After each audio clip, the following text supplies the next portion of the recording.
Mm. Yes.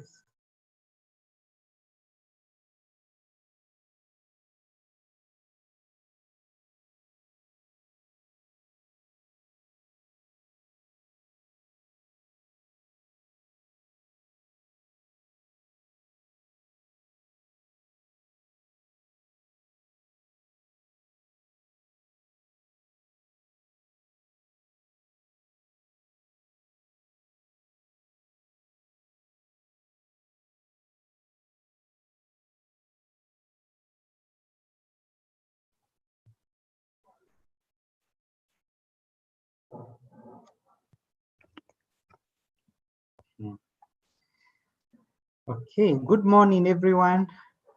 I wish that we start off with the introductions. Welcome on board, everyone who has logged in already. And I would propose that we get to know who is in the meeting. I would start off with requesting our colleagues in DKH to kindly introduce themselves. DKH.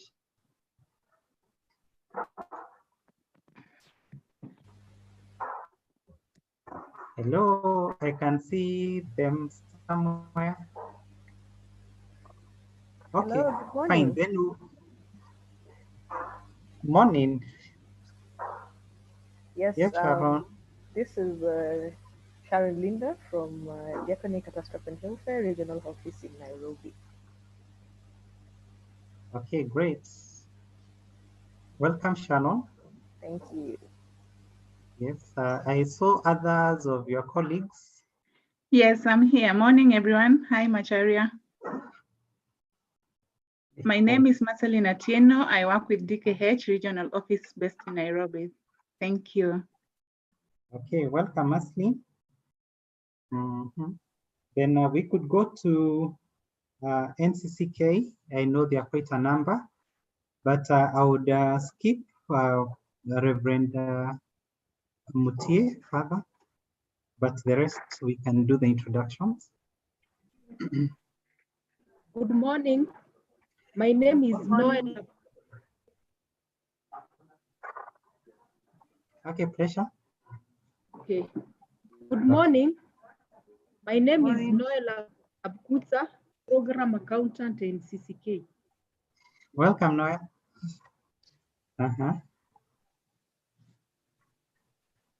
George. Yes, good morning to all of us. My name is George Mani from NCCK. We have a big team here. Thank you so much. Okay, great. Thank you, George. We carry on. NCCK. Good morning. Good morning. My name is Fidelia. I work for NCCK as the Program Officer, Food Security. Thank you. Okay. Welcome, Fidelia. Good morning, everyone. Who else is coming? Morning, David. This is David Juguna, NCCK, South Rift region. Thank you. Morning, my name is Leah Kimotho. We are quite a team. I'll ask, I think, Solomon to introduce the team from West Pokot and also Elgeyo Marakwet, and then David can also introduce the team from Baringo. Thank you, Leah.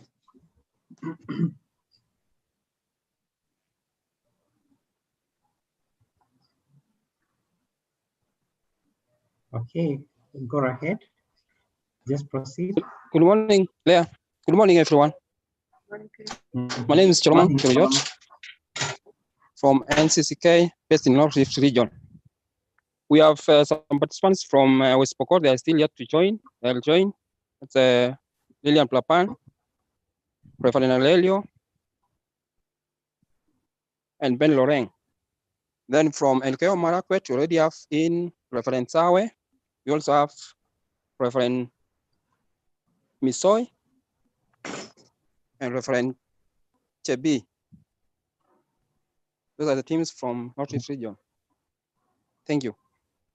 From South Rift, we have Bishop Musa Cameron, SK Baringo, and Mr. Ruben. And finally, we have Pastor Henry Chesang, also from Baringo, but I think they have not joined. I do a follow-up and know where they are, and maybe they join in a moment. Thank you so much. Okay. Good morning, everyone. Morning. I am Reverend Grace. I'm the regional manager, NCCK North Rift Region. Thank you so much. And from West Pokot, I can see Nalelio has joined. Reverend Nalelio has joined. Even Lillian Klapan. Maybe they can say hello. And even Bishop Musa Cameron is in.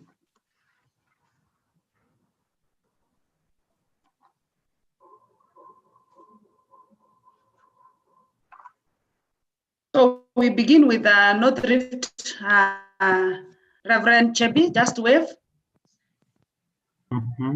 Jeremiah Chebi. Okay, let's have Reverend Misoi waving. Reverend Misoi. Okay. Saying hello. It's okay. Reverend Misoi. Okay. And then Reverend Sawe. Hello. Hello. Great. Mama Plapan. Say hi. Okay, we can continue. Bishop Musa Cameron is in. Maybe he can say hi. Bishop. Hi. Bishop. Hi. Hey, Hi, Bwana Bishop. asifiwe. Bwana Amen. asifiwe. Hi. Amen. Okay. Thank you. Okay.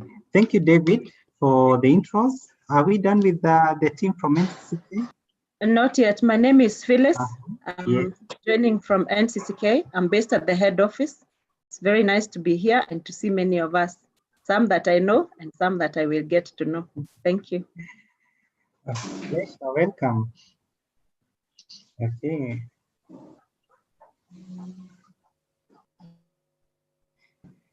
Great.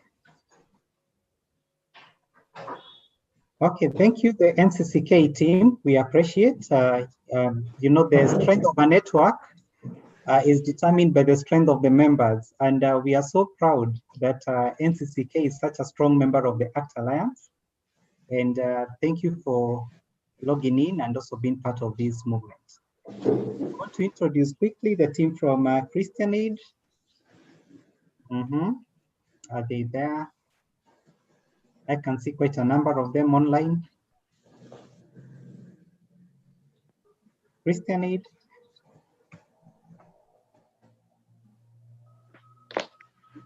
Sharon.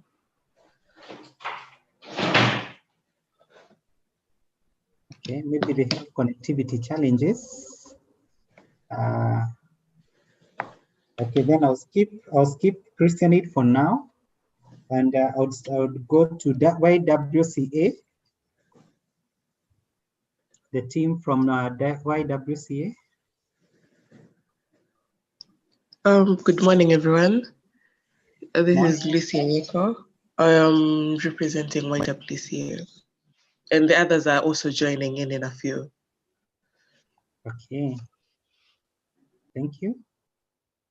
Then there is LWF. LWF, kindly introduce yourselves. Morning, everyone. Morning. Morning. Yeah, okay. Should I proceed? Yes, please. Okay. My name is Stephen Areba. I work with the Lutheran World Federation, based in the Dab refugee camp. Back to you. Good morning, everyone.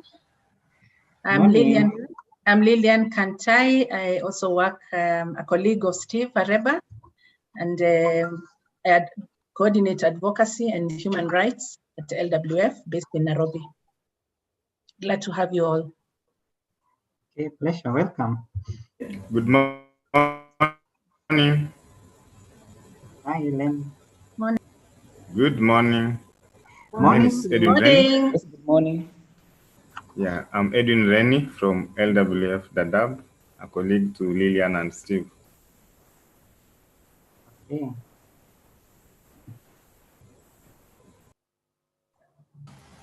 Okay. I think we're done with the LWF team. Anyone who have left behind? Okay, fine. We are glad that you also joined in. Some of you are joining from very far. We pray that the internet connectivity will be okay, even from that distant part of the country. Welcome, all of you. So we want to go to the next organization. I think I'll go straight to ADS. And I'll start with the Secretariat. I'm Charles Masharia, also the chair of the Advocacy Working Group. I have a colleague of mine, two of them actually. Dixon, kindly introduce yourself. Hi everyone, this is Dixon Andiwa. I work with Masharia TDS Kenya. Okay, thank you, Dixon.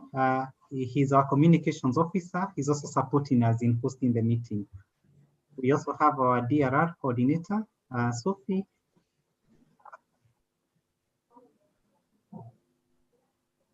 Sorry, your mic is muted. Okay, yes.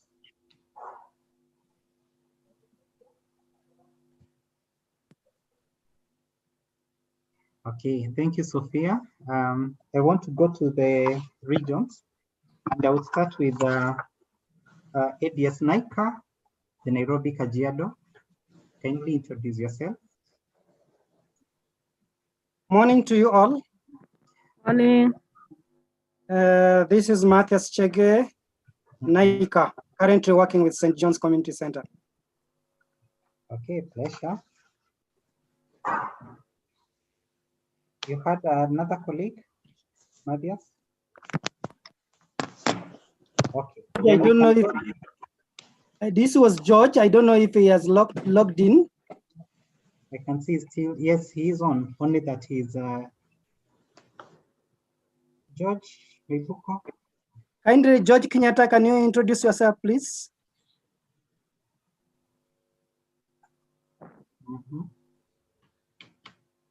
Okay, he's muted, so maybe he might need to unmute. Okay, fine. Then we can go to ADS Western. ADS Western, our team from Western region. Isaac. Good morning, all. This is Isaac Oindo from ADS Western. Okay, pleasure. Welcome. Thank you. Okay. Then we can go to ADS Central Rift. ADS Central Rift. Alan, I had seen him. I think he dropped off. Okay, fine. Then we can go to ADS South Rift. ADS South Rift. Morning, everyone. Morning to Mary. Morning, Mary. Yeah, this is Mary Naikumi, ADS South Rift. My colleague is joining me. Yeah. Okay, karibu sana, Mary. We can go to ADS North Rift. Morning, everyone. Morning to you. I'm Edna Maritin, ADS North Rift. Okay. Welcome, Edna. Thank you, Charles. Okay. We can go to ADS Eastern. I can see quite a number of them on board.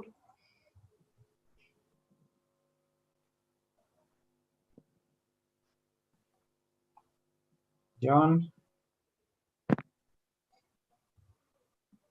and Japheth. Okay.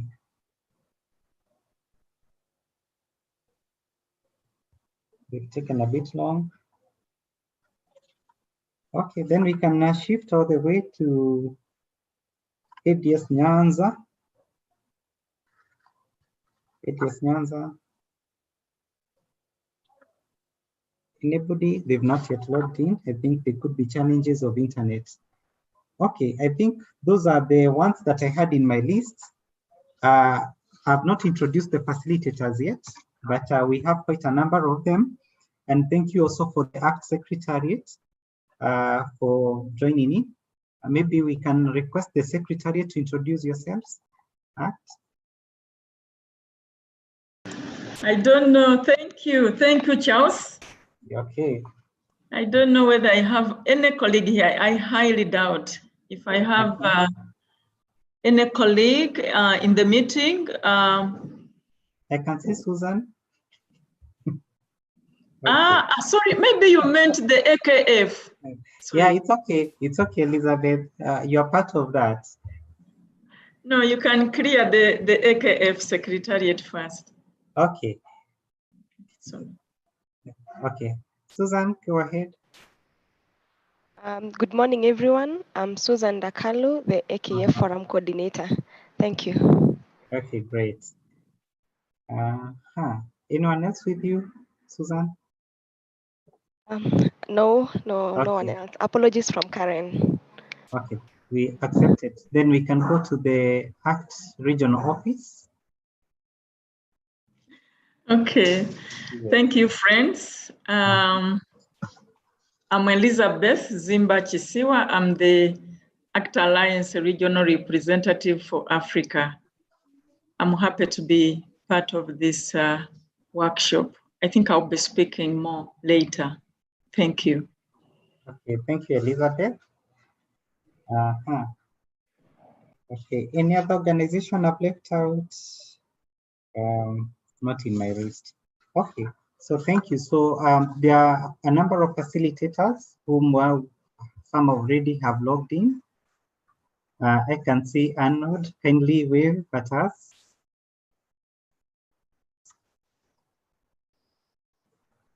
Hi everyone, this is Arnold. Pleasure. Hi.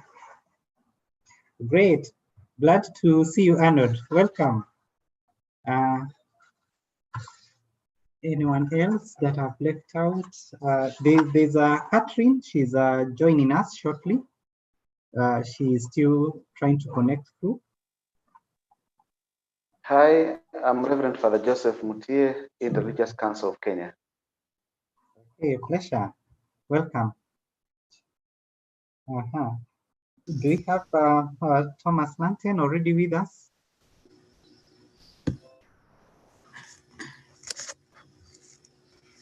Okay. So I think the rest we shall introduce them as we carry along. It's already 5 minutes past 9, and already we know the organizations that are on board. I can see our colleagues also from Media Assistant have joined in. Maybe Lydia, you can wave at us. We gave you a good morning. Morning. My name is Lydia Moithia from Anglican Development Services, Eastern. Okay. Pleasure. Welcome on board. So we were just doing the introductions, and I want to hand over to Lillian. Lillian, welcome to take us to the next session. Good morning once again, everyone, and welcome to this Faith Community Climate Action Workshop organized by the ACT Alliance Kenya Forum. First, to begin with, I think we'll dedicate this workshop to the Lord, and I kindly request Reverend Grace to kindly lead us in a word of prayer. Reverend Grace. Okay, let's pray. Let's pray. Our dear, loving and everlasting Father, we come under your throne this morning, thanking you for the care, guidance throughout the night. Forgive us our trespasses, strengthen and uplift the weak, heal the sick, and comfort the bereaved families. We want to thank you also for giving us an opportunity to share and also to be able to work together as stewards of your creation. We thank you for giving us a wonderful environment. We thank you for giving us a beautiful country. And as our call to be good stewards of your environment, dear Lord, we want to pray that you will lead us. We want to pray that you will inspire us. We want to pray that indeed, Lord, we will be good servants and faithful servants as we serve you and as we serve humanity. For I pray this in the name of the Father, the Son, and the Holy Spirit. Amen. Amen. Thank you so much, Reverend Rugut. Before I proceed, I also want to recognize the presence of Joanne Sang. Joanne Sang, kindly introduce yourself.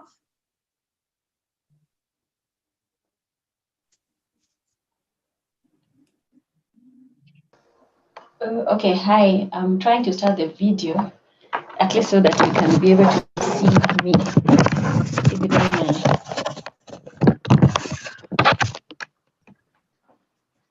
Yeah, we see you.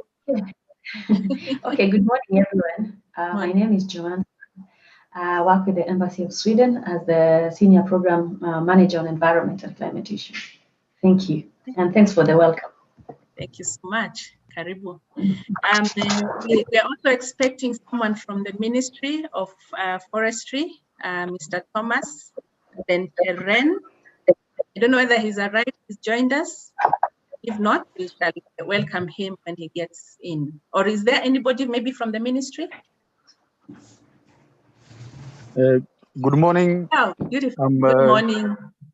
I'm Laurentine Lelequitin from the Climate Change Directorate, Minister of Environment and Forestry. Thank you so much, Laurentine. Karibu sana. Karibu sana. Asante. Great.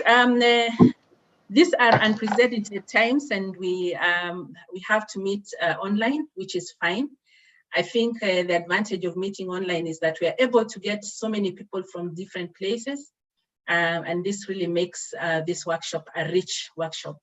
Now, just to set us off, we do have a workshop that is half day for 2 days, today and tomorrow, and mainly why this workshop? It is a workshop that has been planned for almost a year now by the AKF, led by the Advocacy Working Group. And really looking at climate change, we are aware that climate change is a global threat to development. It is a global threat to equity and a just world. And according to science, they have continually raised an alarm around the global warming. And because of global warming, we see some very difficult experiences and events that are happening all around us. And most of us will attest to it, that really the changes have created a situation that will bring about suffering and pain. And therefore we have to rise up and really take action. And I know that Reverend Mutie will take us through this, but just because of us being faith communities, we really need to have our voices heard in this world, because we were given that mandate by God. And so this meeting today is going to look at a few, this workshop, looking at a few things that we need to really interrogate. I know that most of you may have received the concept notes, but I'll rush quickly to the questions that we hope that this workshop will respond to. And this question is looking at what role can the faith communities, and in this situation for this particular workshop, we are engaging the Christian faith community. And hopefully in the near future, we'll be able to engage the larger faiths. But for us, we really needed to come together and understand what is our role as Christians in advancing the climate change discourse or agenda. Number two is to ask ourselves, how can we be engaged in that conversation? How can we engage all of us in that conversation of climate at our local levels, at national level, at international level, at the global level? How can we engage, in those conversations? But beyond engaging in conversations, how can we provide thought leadership? How can we provide leadership in the areas of response and in the areas of policy discussions? So this basically is what we want to answer today and tomorrow. And these discussions hopefully will take us there. And so in specifically looking at the objectives, one of the key objectives, we have 4, and I'll just mention the 4 of them in sequence. The first one, which addresses the questions that we have raised above, is that we want to interrogate the state of climate change discourse at local level, at national level, and at regional and international levels. So interrogate what is happening around the world, what is happening in our own communities around climate change issues. And then number 2, we want to unpack the role. We want to interrogate the role of the faith communities in climate change policy and practice in Kenya. So once we've understood the discourse, the global landscape, we want to come down and then say, what is the role of the faith communities in this? And following that discussion, we want to develop a working document, a strategic working document that will guide us in terms of our actions and our response. And finally, number 4 is to explore continuous engagements. How do we do this together? How do we do this together as Christians, irrespective of our different denominations? How do we do this as Christians? And how can we amplify the voice of the Christian community in this space? Desired outcome is number 1, to have a clear picture of the discourse, what is happening around the world, around ourselves. And then number 2 is to come up with the working document. And number 3, to identify partnerships, areas of partnerships. So, and I'll take us through quickly the program, which I think all of us have. And day 1 really is setting the scene, understanding what is happening, understanding the discourse around climate change in the world at our local level. And we do have a very powerful facilitators and presentations that will come around to us. So getting to know what is happening around climate change. And just a reminder, this is not a training, it's really a workshop. So we'll not delve into the techniques of climate change, but we'll look at what is already happening around climate change. So now day 1 is basically looking at the global arena, what is happening there, the Kenyan arena, what is happening there. But most importantly, and this is what Father Reverend Mutie will do, is situate what gives us as Christians the mandate to even engage in the issues of climate change. So basically that. So day 1, we'll look at presentations. We'll have a presentation from an external facilitator who will take us through the global perspective. We'll have a discussion around the Kenyan perspective. We'll also have thematic areas around gender and climate change. We'll have issues to do with the youth and climate change adaptation, around governance on climate change, and then focusing on the opportunities that are there. Already the people who are engaging in climate change, the opportunities that are there. And then we'll wrap up, and tomorrow will be a very exciting day, and I'm sure that we'll look at that.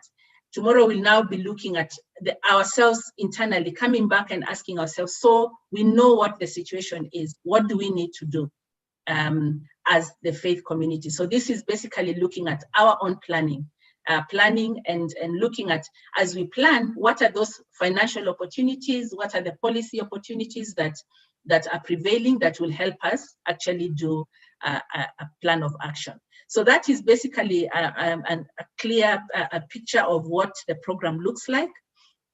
And so, as I said, we do have very interesting facilitators, we have interesting keynote speakers, but to set the ball rolling, I want to call upon Elizabeth Zimba from the Regional Act Secretariat, ACT Alliance, just to give us a few of her remarks. Karibu sana, Elizabeth. Thank you very much. Madam Moderator, I think that is Lillian. Yes, thank you very much for this invitation. And I want to take this opportunity to congratulate AKF, the ACT Kenya Forum, for organizing this workshop. And I also want to appreciate the working group, because I know you have different thematic groups. I want to appreciate the working group that has been putting this together. And I would like to say this is a very big milestone. This is a very, very important workshop. When you look at the thematic program that you are looking at, climate justice, climate change, I think you have already mentioned that we are all living with the adverse effects in our lives, in our communities, the displacements that come with it, and people have lost lives. People have died out of climate change effects. And I want also to emphasize that climate justice is one of our programs, our key programs within the Alliance. So we do have a lot of focus on climate justice engagements. I want also to congratulate you for the good turn-up. It is not easy in this new normal. Thank you for the mobilization. And thank you, the participants that have taken this workshop theme very, very important and very serious in your work. I just want to emphasize that you, the organizers, you AKF, ensure follow-up. Ensure that you do follow up the practical activities, the practical engagements hereafter. What happens hereafter this workshop is much more important. I'm not saying the workshop is not important. It is very important, but the practical engagements are very more important. Training is a process. It's not an end in itself. Capacity enhancement that you are having in this workshop, knowledge generation is important, but we must be looking at the ultimate goal. What is that change that we want to cause on this issue? This has to be very clear, and I'm happy that Lillian, you have alluded to the expected outcomes. I also appeal to the participants to be committed to the action plans that you will develop in this workshop or hereafter, after the workshop. There must be clear plans. I think that's what Lillian hinted to, like a strategic sort of plan. So you need to do that together with the participants. We have as a faith-based organization, but also as faith communities, I think we have done quite some initiatives in our communities. For example, planting trees, getting into new ways of generating energy, cooking stoves and all of that. I know these projects are there in the communities.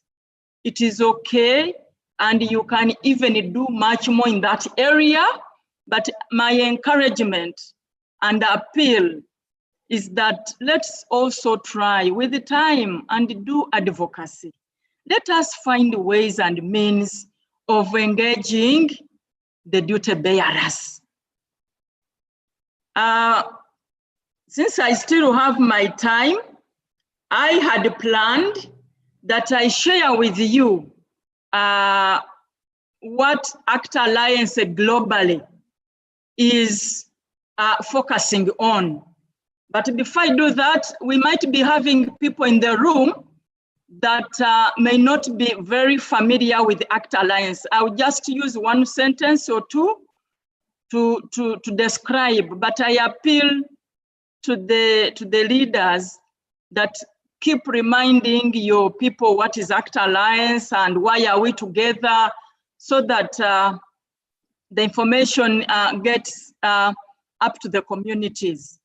We are a church and church organization. We are a global church-based organization spread all over the world with a name of serving vulnerable communities. We do have regional offices, but what is important is that we are church-based organization, and our membership is close to 155 in 125 countries. Lillian, if time allows, are you already screen sharing on my behalf? No, I can do that. Yes, there is something that was shared, Act Now for Climate Justice.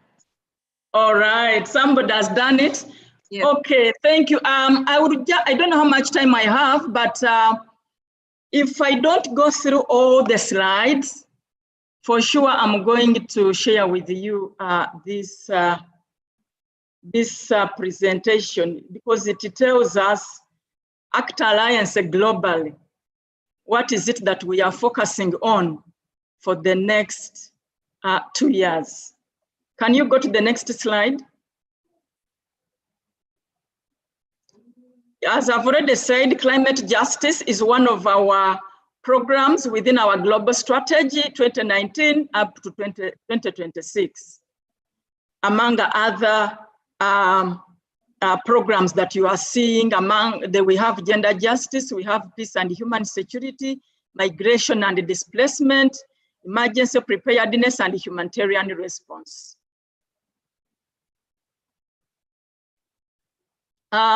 Within this work, in the global strategy, we focus on advocating for the implementation of the Paris Agreement. That is now mainly engaging the duty bearers. We also focus on community resilience and strengthening our role as a leading FBO in climate justice.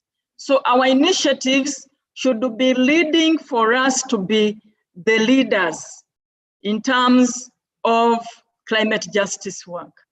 We also work to respond to the impacts of climate change through our humanitarian response mechanism. We also consider capacity building for climate justice advocacy. And I'm happy that AKF is speaking on some of these focus areas. Continue. These are milestones that we are trying to highlight how ACT Alliance has been focusing on climate justice. Those you will read for yourself. Next. Within our climate justice work, we are clarifying on who else or who is contributing to this work. We do have ACT forums and ACT Alliance members, and AKF is one of them. We do have reference groups, but specifically we do have a reference group on climate justice. This is a group of experts It's a group of experts on this subject. So even in the other program themes, we do have experts. And when these experts come together, this is what we call a reference group. And they are there to support the work of the Alliance. They are there to advise on the work of the Alliance, and they are there to provide their technical expertise. And so we have a reference group that focuses on climate justice. We also have the ACT Alliance Secretariat and the Climate Justice Project, which later I will be giving the key highlights. We also emphasize partnerships and networks, and that is why we see certain facilitators in this meeting, in this workshop, because we cannot go it alone. We need the ministry. We need the potential funding agencies. We need everyone. So the issue of partnering with others, even in your county, in your sub-county, in your district, who else can you work with apart from the faith-based? Gender, migration, emergency preparedness, and then the humanitarian response and the staff, and then the communities of practice. These are voluntary members coming together, bringing the expertise together, and they set their own agenda to contribute to climate justice. So we do have community of practice. I'm not sure, Charles, whether, I think now in your forum you have, but as a region, I don't think we do have, and I feel that this is something we need to work on. We need to mobilize our technical people and interest them to continuously have these conversations and reflections and sharing and contributing to the work of the forums and the Alliance at large. So I think I can task AKF that one of our assignments will be to interest our members on this continent to create a community of practice on climate justice. Next slide.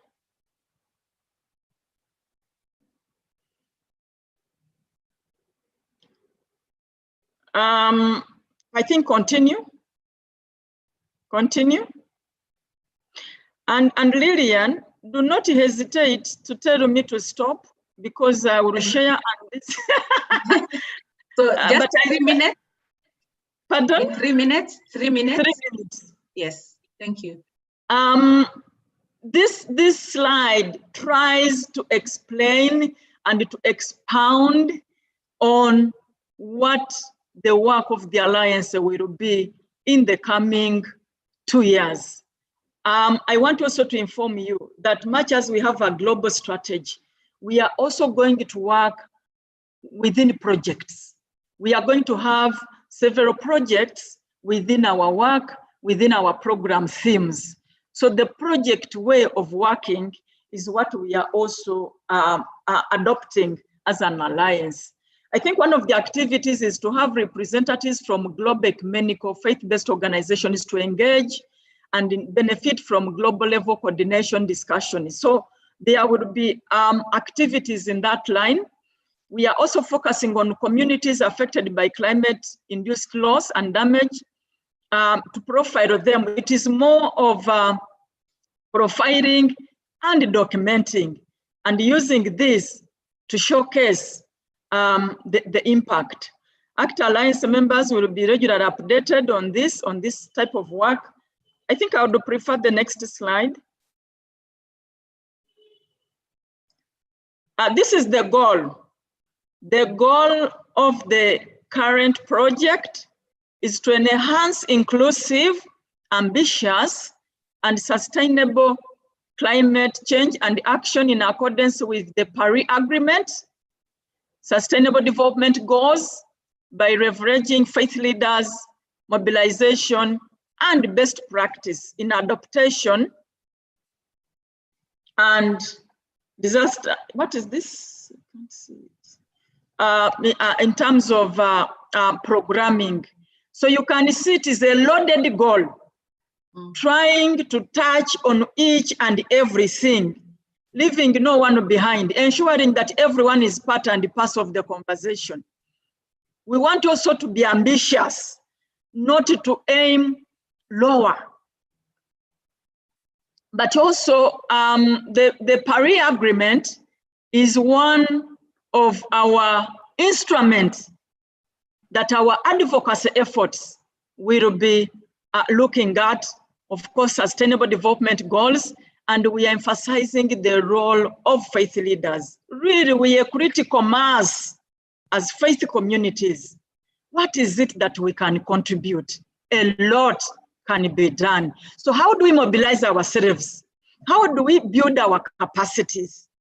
And how do we engage at the different levels? And of course, at some point, we needed to see what went well, what did not go well, and let's amplify what we are seeing as best practice. Next slide. Thank you so much, Elizabeth. Yes, and good enough. Yeah. We do have this document. Yes. Share it, and we can continue with the conversations. Even I don't think this workshop will be the first and the last. And Actually, when you get this document and go through and you feel you have questions or you feel there are things you want to engage with and you need more information, the Secretariat is available. Thank you very much, friends. And I wish you God's blessings as you engage. Thank you. Thank you so much, Elizabeth. And I think you've set the scene very well by giving us how to engage, what are the opportunities. And maybe the next presenter, and I want to skip Reverend Mutie for now. I want to hear what our government is actually doing in terms of climate and where we are at. So I would want to invite Lerenten to just give us a presentation as well. Karibu sana, Lerenten.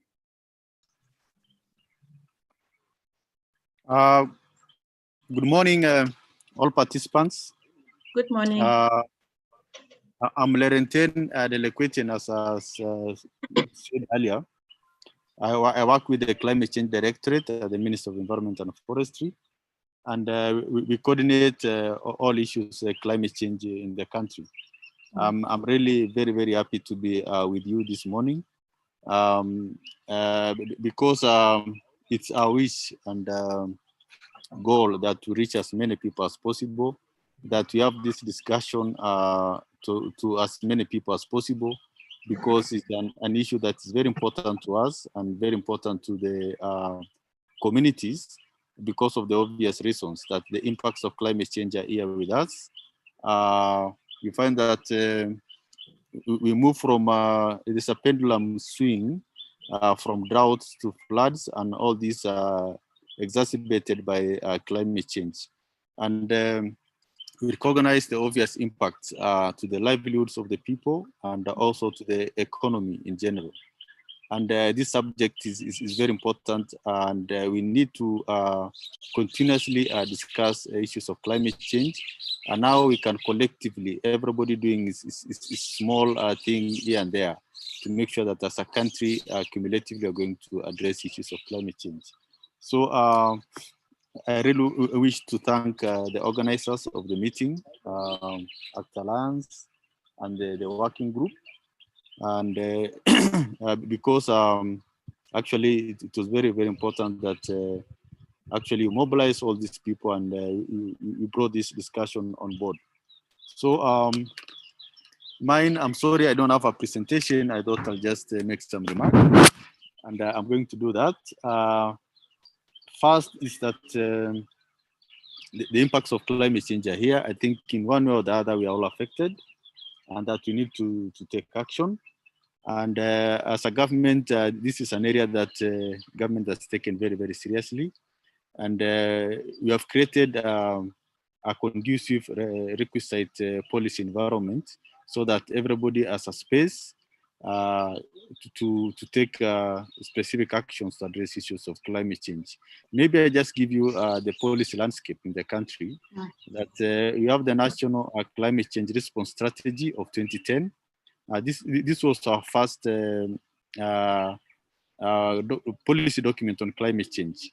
And if you look at that document, it was, as a country, we realized that climate change is there, the impacts are there, and we need to take action. And from that document, now there was needed to come up with a plan on how to move forward in addressing climate change. And that's why in 2013, we developed our National Climate Change Action Plan, the first one. And in this action plan, we actually identified the priority actions for almost all the sectors, touching on all the sectors. And in developing all these policies and the action plan, we are always cognizant that climate change affects all sectors, all organizations, and there's need always to have a very participatory and inclusive process. So we invited as many people as possible, civil society, private sector, and of course government. And if you look at our first action plan, yeah, you'll find in one or the other that it speaks to you as an individual and as an organization. And after that, we went ahead and we developed our National Adaptation Plan, 2015-2030. And as a country, adaptation is key, and actually is the focus, because our emissions are like globally. You look at the global levels, we are doing less than 1% compared to the global averages in terms of emissions. So it's quite insignificant. Our focus is the impacts that we face. You know, somebody somewhere, and especially the developed countries, in the process of developing, they really emitted a lot of these greenhouse gases that caused global warming and, of course, climate change. So we focus more on adaptation. So we look at our National Adaptation Plan. We have prioritized 20 sectors, and because it recognizes that all sectors are vulnerable and need to take action. So in the adaptation plan, we have in these sectors, we identify the short-term, long-term, and medium-term priority actions. So after that, we also developed our Climate Change Act in 2016. This is quite a pivotal milestone in our country, because finally we had a document, a legal document, that we can use to advance issues of climate change. So this document created very important institutions in terms of governance, climate change governance in the country. The first institution is the Climate Change National Climate Change Council, which is chaired by the President. And in the council, it's quite representative because apart from the Ministries of Environment, which is the Secretariat, Ministry of the National Treasury, Planning and Energy, we also had a chair Council of Governors. We have representatives from the private sector, from the civil society, from the marginalized groups, also from the representative from the academia. So it's quite representative, and it's now the apex decision-making body in the country.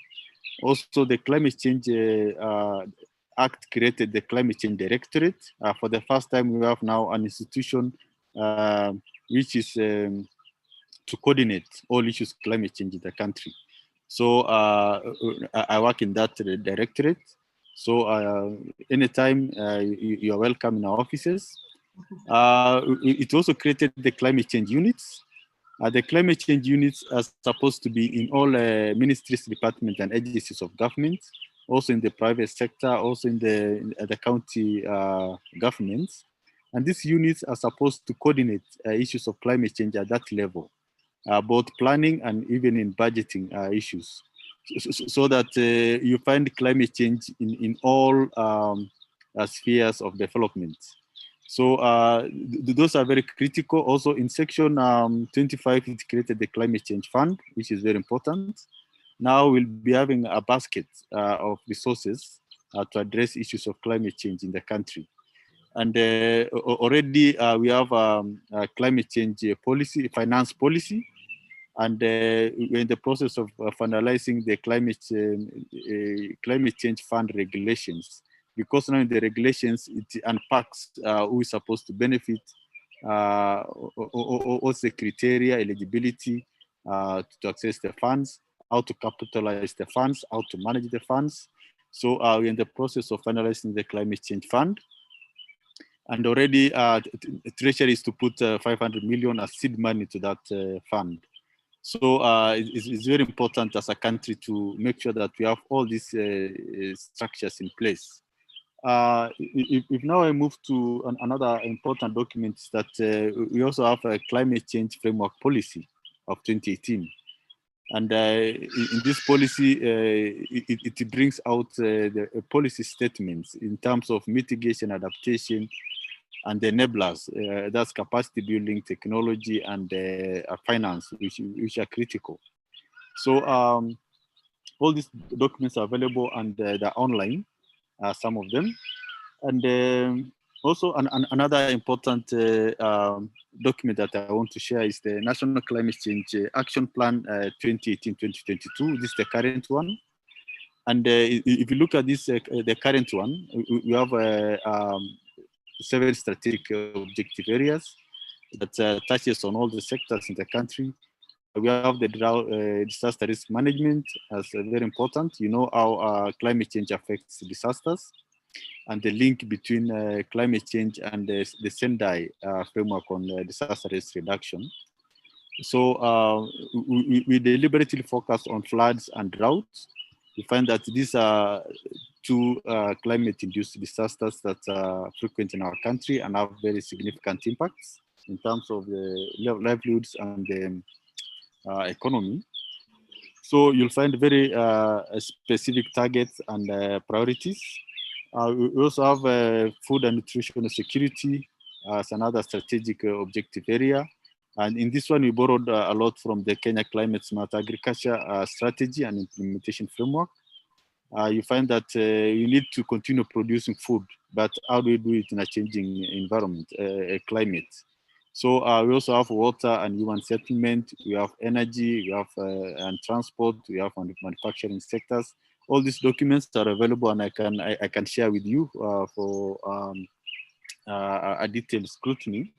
So also we have we link climate change and the SDGs. In that document, we've seen how we have actually harmonized, because there's a very strong interlinkages and relationships between the SDGs, the Sendai framework on DRR, and of course, climate change. If you look also in terms of globally, I'm sure somebody is going to discuss. Of course, we ratified the Paris Agreement, we ratified the Kyoto Protocol, and all these influence our decisions also in the country, because we domesticate all these international policy documents. Of course, under the Paris Agreement, we have now the Paris Work Program. And now we are breaking down and packing the Paris Agreement to implementable actions. So as a country, also, of course, cognizant of that, and also putting in place mechanisms to implement it. And we are doing it through our National Climate Change Action Plan. Also, regionally, maybe to touch something on the ESC, what we are doing. Under the ESC, we have some policy documents that guide us as countries. One of them, we have the ESC Climate Change Master Plan. We also have ESC Climate Change Policy. Currently, we have the ESC Climate Change Bill, and it's actually in YALA, East Africa Legislative Assembly, because we want to have a Climate Change Act that will guide us as East Africa, because climate change cuts across the impacts, cuts across the countries, and we need collective efforts also as ESC countries. Maybe to focus more on the faith-based organization. I think it's a very important constituency in terms of reaching out and addressing issues of climate change. I know in the smallest village, you always have a church or religious institutions. And we want to use you as ambassadors on climate change so that we reach as many people as possible. People must understand that climate change is here and we need to take action. as a government, as a directorate, we have our limitation. We cannot reach everybody. And we work together with the partners like you and other stakeholders to make sure that, of course, we all address this issue. And of course, the faith-based organizations have been in the front line in even addressing the disasters that are climate-induced. And of course, you play a very critical role in resilience building. I know so many institutions, NGOs that domiciled in the faith-based organizations that are working on livelihoods, and livelihoods are very important in terms of building resilience of the local communities. So I really recognize the effort the part you play as faith-based organization in addressing issues of climate change, specifically resilience building and adaptation. Of course, I'm very happy from what the previous presenter said in terms of climate justice. It's very important that we look at how climate change affects all categories of people and make sure that nobody's left behind, and we move together in terms of addressing issues of climate change. In terms of the sectors, we have sectors also coming up with the requisite strategies and policies and plans, like agriculture, the climate smart agriculture. We also have the NDMA, also playing a critical role in issues of drought management. So I don't know how much time I have, but I beg to stop there. I can talk the whole day on issues of climate change.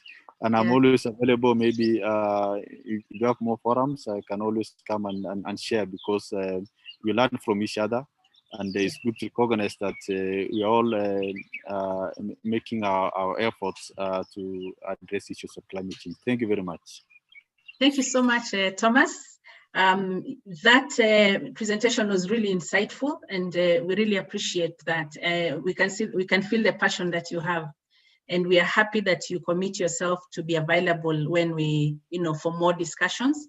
And as Elizabeth said, this will not be the first and end, but just the beginning of this conversation and this journey. Thank you so much. From you, you have made it clear that you'd like the faith communities to be ambassadors of climate change. Elizabeth talked about community of practice. I would like to hear what Joanne Sang will say in terms of the development partners and how the faith communities can engage. In 8 minutes, Joanne, karibu sana. Thank you, Lilian. Can I come in?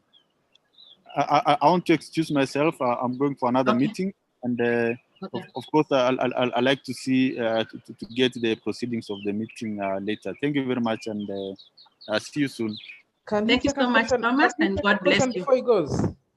Yes, I think, Thomas, before you leave, okay, we can take one question, one pressing question. Yes, one, two, three, it's okay. Actually, Welcome. it's more of a request than a pressing question. This is Hadiyu Michael from the YWCA Kenya. And I'm glad to be here, and I love that you invited a person from the ministry, Lilian and the team, to come and be part of this. I just have one request, Mr. Lerenten. The ACT Kenya Forum and the entire ACT, we have been having a good relationship with you in terms of the government has been accrediting some of the delegates from the ACT Kenya and the faith communities as party delegates to represent Kenya in the negotiations. And recently it's been, because the person who used to lobby for us, especially young people, passed on, and now we don't have like a person to fight for us. That was Susie, the late Susie Wandera. So I don't know, do you commit to still continue to nurture us and give us government party accreditation? Thank you. Yeah, Mr. Kaduyu, I'm happy that you raised that question, and of course you have been engaging with you a lot. Yeah, accreditation as party delegate is done by us. We are the focal point, and although Mr. Mutai, who was our focal point, retired, we now have Dr. Pacifica as the focal point. And youth play a very critical role in issues of climate change. And you look in terms of impact, the youth, of course, will be impacted if you don't do anything, and the climate impacts get worse. So your voice is very critical, and we're going to work with you anytime. You have all my contacts. We are going to make sure that you are well represented. Of course, when you go to the negotiations, you always have those categories. We have the national, the delegates, and we also have the civil society, and they are categorized differently. But this is an issue that we are ready to work with you and make sure that where possible, we're going to assist you to make sure that you are represented in those very important forums, because your voices must be in all levels, global, national, and also subnational level. Thank you. Thank you very much for that commitment on ACT Kenya Forum TV. We'll quote you later. Karibu sana. And thank you so much, Thomas, once again, for just having time to come and share with us what the government is doing and laying out the landscape, the policy landscape for us to see, both at a national level, but also at the regional, East African region level. Thank you so much. Karibu, Joanne. Okay, thank you, Lillian, and good morning once again. I'm just thinking of not using the video because I had you had seen my face. Okay. Yeah. So. Okay, fine. Thank you. So I want to say that Sweden take cognizance that climate change is a serious challenge in the 21st century, and that is why it has ratified the Paris Agreement. And when you look at Sweden's core areas in this era, is that climate change is still part of the key issues that they would wish to promote. And when you look at this faith, climate, environment nexus, is that Sweden still supports this as well, because the main reason for doing this is that they realize that spiritual values are present everywhere, and majority of people are a part of a spiritual movement. So that is why Sweden is also looking at this. And also the other reason is that financial and technical support is not enough, and people are needed, and people needs to be mobilized. And for that reason, it's take cognizance of the fact that faith actors are very important, and they're the ones close to the people, and the need for the bottom-up approach is very important in addressing climate change issues. That is why Sweden is also supporting this as well. And for that reason, there's a buzzword currently that Sweden is using in terms of addressing climate change, which we call the normative dialogue, which bring together a broad spectrum of actors to discuss climate issues. And it is recognized that development partners alone cannot do it, government alone cannot do it, research agencies cannot do it. That's why faith actors are very key in ensuring that they support environment and climate issues. And in that regard is that Sweden has a program, they're calling it People and Planet. I want to believe some of you have been attending forums on people and climate, which is a UNEP support program on faith for Earth, which bring together many faith actors across the globe to discuss on environment and climate issues. So in that regard, you'd see that Sweden is also aligning to the fact that faith addressing environment, climate and climate issues is key to also use the lens of faith. So, and to that regard is that there's also a government agency, which is the Stockholm International Water Institute, which has created a platform to match secular and faith actors in addressing sustainable development goals, challenges. So you also see that a number of other agencies within Sweden is also supporting on that. And here coming now to Kenya, we are working with a number of agencies on climate issues. Well, first, starting with the government, we are, Sweden is the chair of Development Partners on Climate Change. And we usually hold partners. Okay, we haven't held one yet with the government, but it's chaired by the government. That is the ministry which Thomas Leranten is coming from. And we co-chair as Sweden. So you see that even locally, we also support climate issues. And when you look at faith-based organizations that we're working with, we are currently funding World Vision Kenya on a program on climate change in a number of counties in the northern part of Kenya. We're also working with Christian Aid and the ADS Eastern, I think, yeah, Eastern, on through the ADA consortium, supporting the county governments develop climate change acts and institutions and frameworks at the ground. And so we also work with, and currently we are developing a proposal together with the World Bank and Denmark to support all the county governments in Kenya develop cascade down the Climate Change Act. So what Thomas mentioned about working with the climate change units at the county level, that is what we intend to do. It's going to be a very huge program, around 330 million US. And it is still in the process. We are currently working on agreement documents with the National Treasury, and we intend to scale it in all the entire country. As I said, is that we had worked initially with 5 counties. That was I may not mention them now. The 5 counties, and we want to scale it out to the entire country so that everyone every other county get to address climate related challenges at the local level. We are also working with supporting the Church of Sweden. And in that support to all these actors, we also take into consideration gender and youth issues. So I don't know whether my 8 minutes are over. I want to believe they're almost done. Yes. But generally, in conclusion, is that yes, we are happy to be invited for this occasion because of that nexus that I told you about, that Sweden is looking at. That is a faith, climate, and environment nexus. So that's it from my end. I didn't have any presentation, so I just wanted to speak a little bit on that. Thanks, and over to you, Lily. Thank you so very much, Joanne, for that insightful. I thank you for, clearly showing us the opportunities in terms of the technical support, opportunities of engagement, and also opportunities of funding. And I believe that, as faith organizations, you are part of the development partners that we can be able to reach out to in case of support. And great that you share the development funding partners on climate change.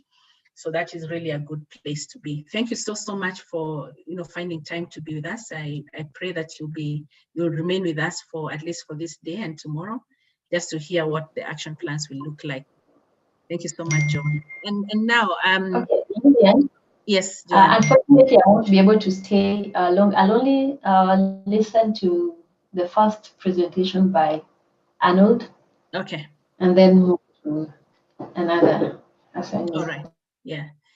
But I know that you made a commitment. When we call upon you, when you're available, you'll be able to join us and give us more insights on what, especially around the development of the World Bank, proposal that you're doing, and how we can perhaps plug into that process, given the constituency that the faith community has in terms of cascading the Climate Change Act to the county. So thank you so much. And I want to take us now to a very important presentation, and this is by Reverend Mutie. We are a faith community, and we want to understand, why should we even engage in climate change? Is it a God-given mandate, or are we pulling ourselves into something that really we shouldn't even really bother, beyond the fact that we are affected adversely? So karibu sana, Reverend Mutie, and just share with us in 8 minutes. Thank you so much. Karibu. Thank you, Madam. Allow me to begin by saying that I applaud the leadership of ACT Alliance, eminent religious leaders from the different RCBs or religious coordinating bodies, government representatives and partners, members present. Allow me to say all protocol observed. I'm Reverend Father Joseph Mutie, the chair of the Interreligious Council of Kenya, but also the General Secretary of the Organization of African Instituted Churches.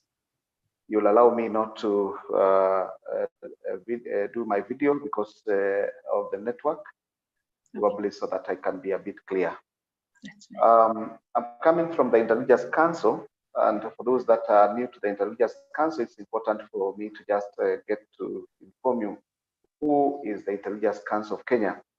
It's a coalition of all major faith communities in Kenya, namely the Kenya Conference of Catholic Bishops, KCCB, the National Council of Churches of Kenya, NCCK, the Evangelical Alliance of Kenya, EAK, the Organization of African Instituted Churches, OAIC, Seventh-day Adventists, SDA, the Supreme Council of Kenya Muslims, that is SUPKEM, the National Muslim Leaders Forum, that is NAMLEF, the Hindu Community of Kenya, HCK, and the Shia Sharia Muslim Association, and that is the Shia.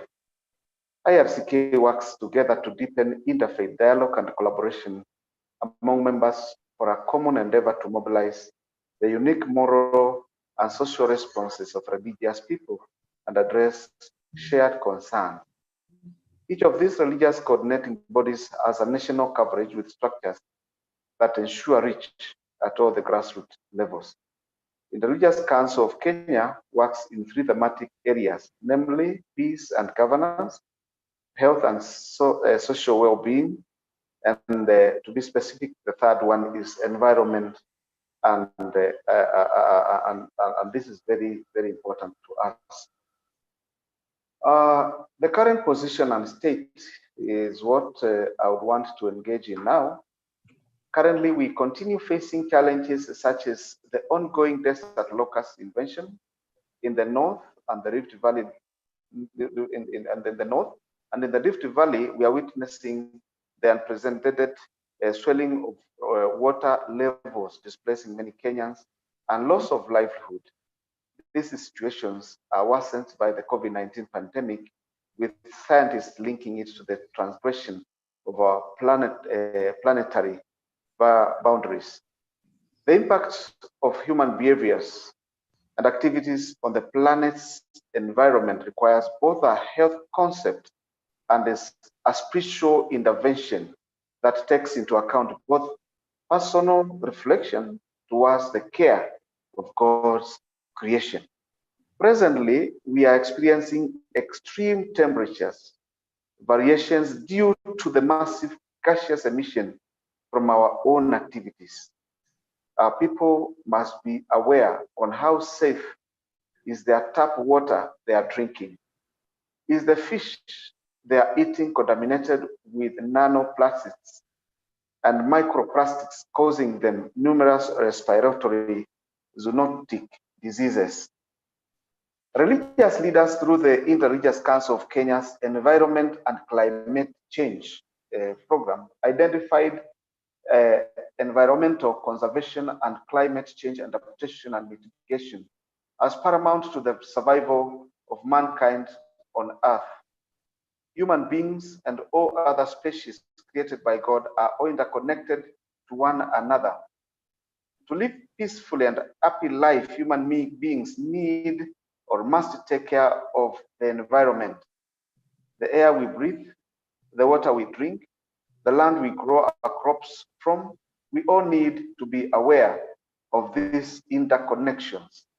The Religious Council of Kenya and many of its religious coordinating bodies, and I'm happy that we have the NCCK representation and others already here, are already having in place policies and regulations to guide on proper waste disposal management, access to clean and safe water and food, reduction of air and sound pollution within their structures and facilities such as offices, places of worship, and even crusades.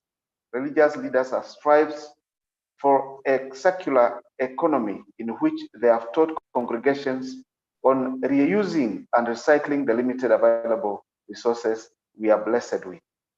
What are some of the responses by the faith community? As believers, we have to continue spreading the good news of talking about climate action. We must be seen to be walking the talk when it comes to the Paris Accord. Our conversations must be going green in all spheres of our lives for a sustainable future. We have to go green, empowering our public address systems, microphones, and lightings in our places of worship. At the Interreligious Council of Kenya, we have continued to help in reduction of gaseous emission concentrated in our atmosphere. Religious leaders were able to petition the ministry in charge of trade and industrialization not to backslide on the gains the country has made in the fight against plastic pollution with regards to the Bamako Convention and many other international laws after report on one of the Kenya's big trading companies using loopholes within the law to dump plastic waste here in our land. This is also in the backdrop of our government being ill-informed on the types of personal protective equipment in terms of masks and gloves being procured in the prevention of transmission of COVID-19. Religious leaders, through collaboration with Haki Madini Kenya and it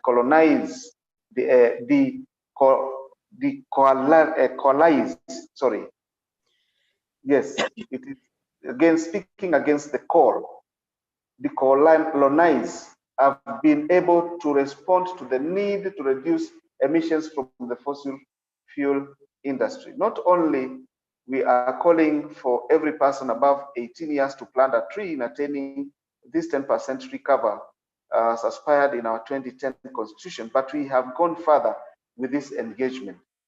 Even though these efforts in the Save Lamu are currently bearing fruits, where the Lamu coal fire plant project have been abandoned by the Chinese financiers and investors, we need to continue to lobby so that new investors will be sought to fill that gap.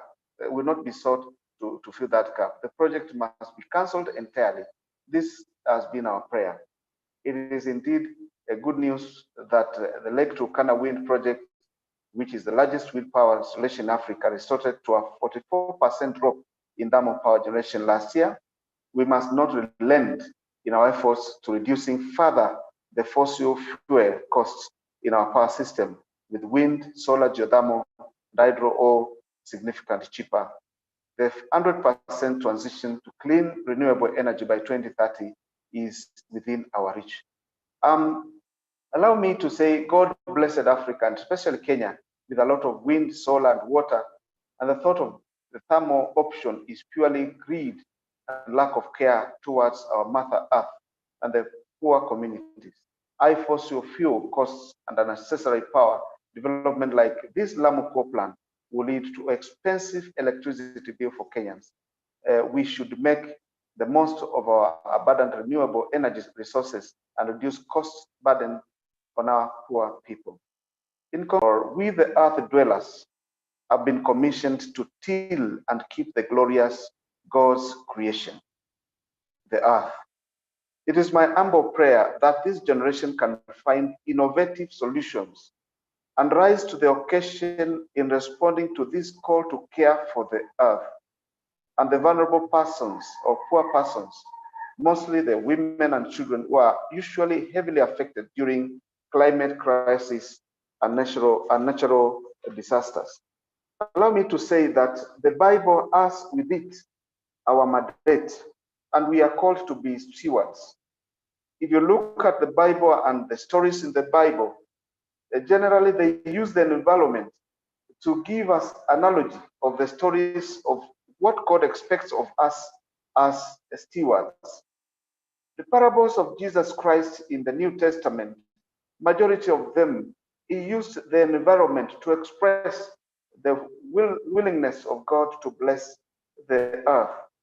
And as religious leaders, as Christians, because this forum is called for the Christians, I think this is a timely intervention that ACT Alliance and partners are calling us on board. Allow me to say that this platform has brought us together to organize ourselves, connect with each other, and together fight for for the environment, our planet, our country, and our community, so that we can maintain the sanctity of life. It is important to note that the earth is sacred, or it's created by God, so it is holy, it is sacred, and yet it is at risk. It's our responsibility to fight for it, because we are the stewards called by God. And allow me to say that I'm looking forward to seeing a very serious, structured engagement after this workshop by all the stakeholders. As we appreciate each other, let's note that we are all called to be responsible and good keepers, good stewards of the earth. It is godly to care for the earth, and I welcome us all to this workshop and thank the initiatives that have been put in place to see that we have this engagement. Thank you so very much, and may God bless us as we continue to endeavor to do our best as a faith community. Thank you so very much, ACT Alliance. Thank you so much. Sorry? Back to you, Lillian. Oh, thank you so much, Reverend Mutie. And I just want to finish with to quote you as you're finalizing your presentation, that we are called to organize, to connect, and fight for the planet, for the people and environment, and preserve the sanctity of life, and that the earth is sacred, it is holy, yet it is at risk. And I think that is where we really want to dwell on, in terms of, we do have a mandate, clearly. The Bible has all that requires. It's our what we can call then the Constitution, and it gives us the provisions on what it means for us to look at the environment. I really like the way you've ended that. And from that perspective, we are all assured that yes, indeed, we do have a place in this climate change discourse, in this climate change arena, which we need to take, and really take it firmly and with passion and with dedication and commitment. And so you are calling us to have a structured engagement. And this is the reason, one of the reasons why we really wanted to have this workshop, so that we can have that structured engagement and have one voice and one message as the faith community. So without further ado, I really thank you, Reverend, and please stay with us, because I'm sure there'll be a few questions to you in the course of the day or in the hour. But I want to now call upon Arnold Ambudo. He has been in this climate space for a long time, having worked with ACT Alliance as the lead person, the focal person. And he has, taken upon himself to be a crusader of climate change, and doing this with a lot of passion. And he will be giving us a presentation around global and regional climate change discourse, the present and evolving conversations. And then from that, we'll get to the Kenyan perspective, where we'll have Nicholas Abuya, Karibu Sana Nicholas, will give us also climate change response and governance in Kenya. So thank you so much, Arnold, Karibu Sana, and thank you, short notice, for accepting our call to be a presenter. The floor is yours. Thank you. Thank you very much, colleagues. For those who haven't seen my face, this is me, Arnold. I'm glad to hear from all of you. Thanks also for the keynote addresses by both colleagues we've worked closely with in the ministry, Elizabeth, Joanne, who we worked before in other circles, and for AKF larger team, and many other young people I see online that will continue pushing this conversation. So I'll quickly like to begin. I'll skip some of my slides because already some information is obvious. But at the same time, as we're saying, as Lillian said, this is the beginning of a conversation, and it's not a training per se. And it's just a way of us trying to keep abreast of what's happening at whatever levels. So I'll skip some of my slides. Please allow me. Just go back to the first one.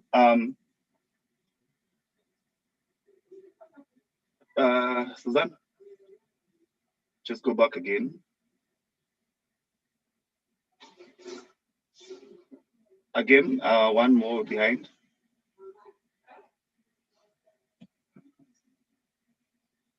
Hello, Susan.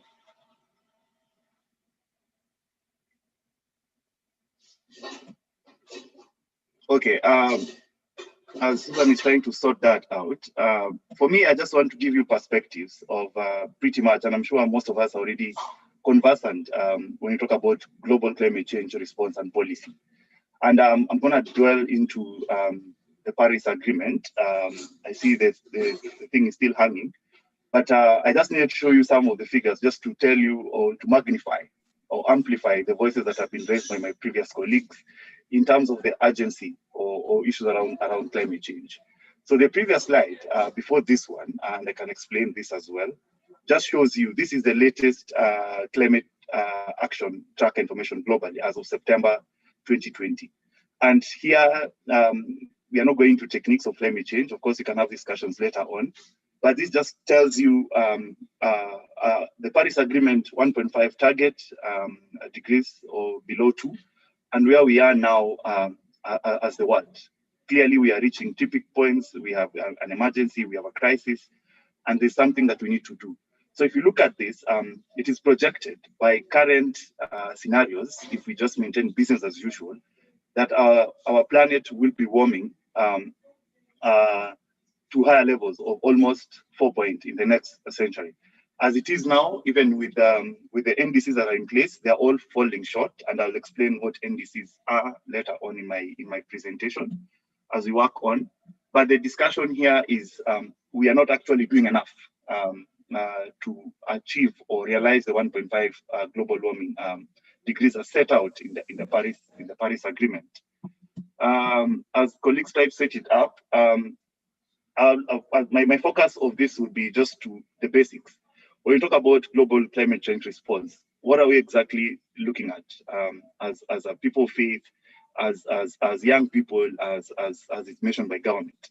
So for me, my main discussion would be around the Paris Agreement, and I would like to get into it. I don't know if the screens are okay on the other end. Probably can wait for Lillian and Charles so that we can flow with the things. Okay. Or alternatively, you could ask if I could project from my end. I don't know if that will work. Okay, Susan. Please let me know if I can project from my end as well. They may need to give you, to enable you. But the fact that she has stopped screen sharing, Arnold, you can go for it. I can go for it, huh? Yeah, because she has stopped screen sharing. Okay.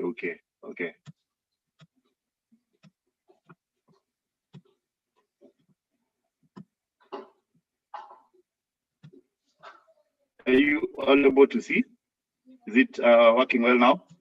Yes, we can see. Yes. Yes. Okay, great. Thanks. So this is the screen, the first slide I wanted. If you look at this, and probably I'll give you time to interpret it more. We're all aware of the World Economic Forum. This is a meeting or platform of top business, political leaders, and influencers. And you can look at just 2019 alone, their survey that was released this year. If you look at it, they tell you and they point out of the 10 risks that are likely to impact the world as per the business in the next 10 years, you can see top 5 of them are related to climate, environment, and disaster risk reduction, whether it's at the likelihood, whether it's at the impact level. So if you look at that, that tells you how serious these issues are. And these are things that even business people who are concerned with profit are also concerned with. And therefore, that gives us even more reasons why, as people who serve community, should be concerned. So I just needed to show you this to see how it's not only civil society or government, but also the business heads. They're talking about heads of, big corporations who are really concerned with climate change. And through their surveys, they're able to point out that really we are in a crisis and you need to do something about it. So I'll just leave this for you, but there's a whole report around it I can share to just give you more information on what issues of climate change are and why they are gaining prominence. This had already explained. These are just projections as latest as of September, 2 months ago, on how we are not doing well and how we are likely to overshoot the 1.5 degrees. And you know what that will mean for agriculture, for our health, for our main livelihoods, and even including our own rights. So this is just information to just give you the global scenario of things as it stands. This was another one, just to emphasize that the world has been getting warmer. And if you look at the below blue and the red, it's clear that we are almost just getting to 1.5, or we're already there. But we still have a chance to recover. We still have a chance to avoid these emissions getting up to that level. And when we talk about NDCs, or we talk about where we are at a global level in terms of climate change, and I'll explain in further in details about NDCs. So NDCs are basically how countries are achieving or indicating how they need to meet the Paris Agreement goals. So each country is committed or has been committed to submit their plans on how they are going to respond to climate change. So the Paris Agreement has, and if you don't get anything from my presentation, I just want you to get the idea that the Paris Agreement, how to achieve Paris Agreement is through countries developing national determined contributions. Here we also, another key tool for Paris Agreement is the National Adaptation Plan, which Laurentine has mentioned. And there's another one on long-term strategies, which I think most of us in Africa, we haven't looked at it, but long-term strategies is how a country wants to be carbon neutral or net zero, to achieve net zero emissions in 2050. So if you look at this image, you can already clearly see that in Africa, we are in Africa, and the confusion will make sense. It is only Rwanda that have submitted their new target. The rest of other African countries have not, including our own. And that tells you the seriousness countries are giving to issues of climate change. So I just need to pick this out and just give you data, because 2020 is a very critical year, or was built as a very critical year for climate change conversation. This is the year the Paris Agreement was to be fully operationalized, meaning come 2021, we should be running with our high ambition targets and implementing climate change to reverse how our global warming processes are going. So this is just information to just give you, to have an overview of globally, and this is as of last month, or 27, of who's doing what, and who's not even going to submit good ideas. Of course, we have leading examples, the Chiles, Norways, Vietnams. These are guys who are doing really amazing work. And if you look at the NDC, you'll almost want to, move to their countries, because they are going to change things going forward. So this is also just another whatever. I like this because it's not a bit technical. It's very clear, just telling you how clearly, even with our current pledges and targets and our current policies, we are just not doing much to achieve an environment that we are all going to be happy. I'll therefore go into the basics, and I say I'll skip because some of these conversations are okay to other people, but of course, if they are new to colleagues here, we can always have conversations on the side on how we could, take this slowly and you get to understand. So my agenda is just focusing on the UNFCCC. So at global level, you all know issues of climate change governance are all under the UNFCCC. That's a UN entity. That's a custodian of the Paris Agreement and all other protocols that are there that exist in climate change. And of course, we have key actors, which I felt is important, having been at this space for a while with Actor Alliance, to just tell you, when you go for negotiations or when countries are going for COPs, who are they negotiating under and which groups do they fall in? And then I'm going to go into the details of the Paris Agreement itself, because I believe when you're talking about Paris Agreement, we're talking about national action and the role of faith. If you don't engage with the content, or know the articles of Paris Agreement, then we will not have a voice. We will not be able to advocate properly because others will beat us at it. They will say, we know, you don't know. Then I'm going to look at the regional perspectives again and evolving themes, like what are the hot topics now in climate change.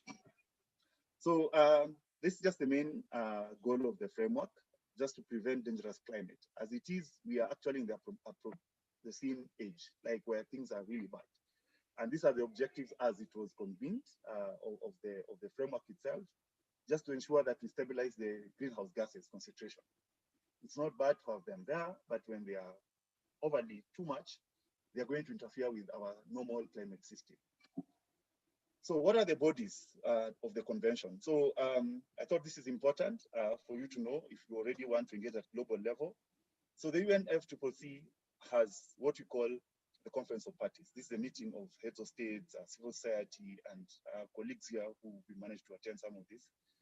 And this is the highest level of decision making of issues climate change, when we talk about climate change at global level. So the COP is just made up of member states. And then, of course, to facilitate that, there's a secretariat, which ensures the meetings are done, the invitations are done, applications are done, and all that. But more importantly, there are two bodies here, three, if you say, who inform every action and decision that is taken by the COP on issues of climate change, response, impacts, and all that.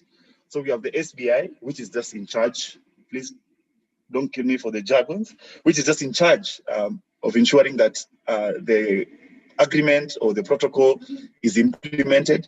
Then we have the SBSTA, which is just concerns with generating information and technology to support the decisions that are taken. And then we have the IPCC, which is the Intergovernmental Panel on Climate Change.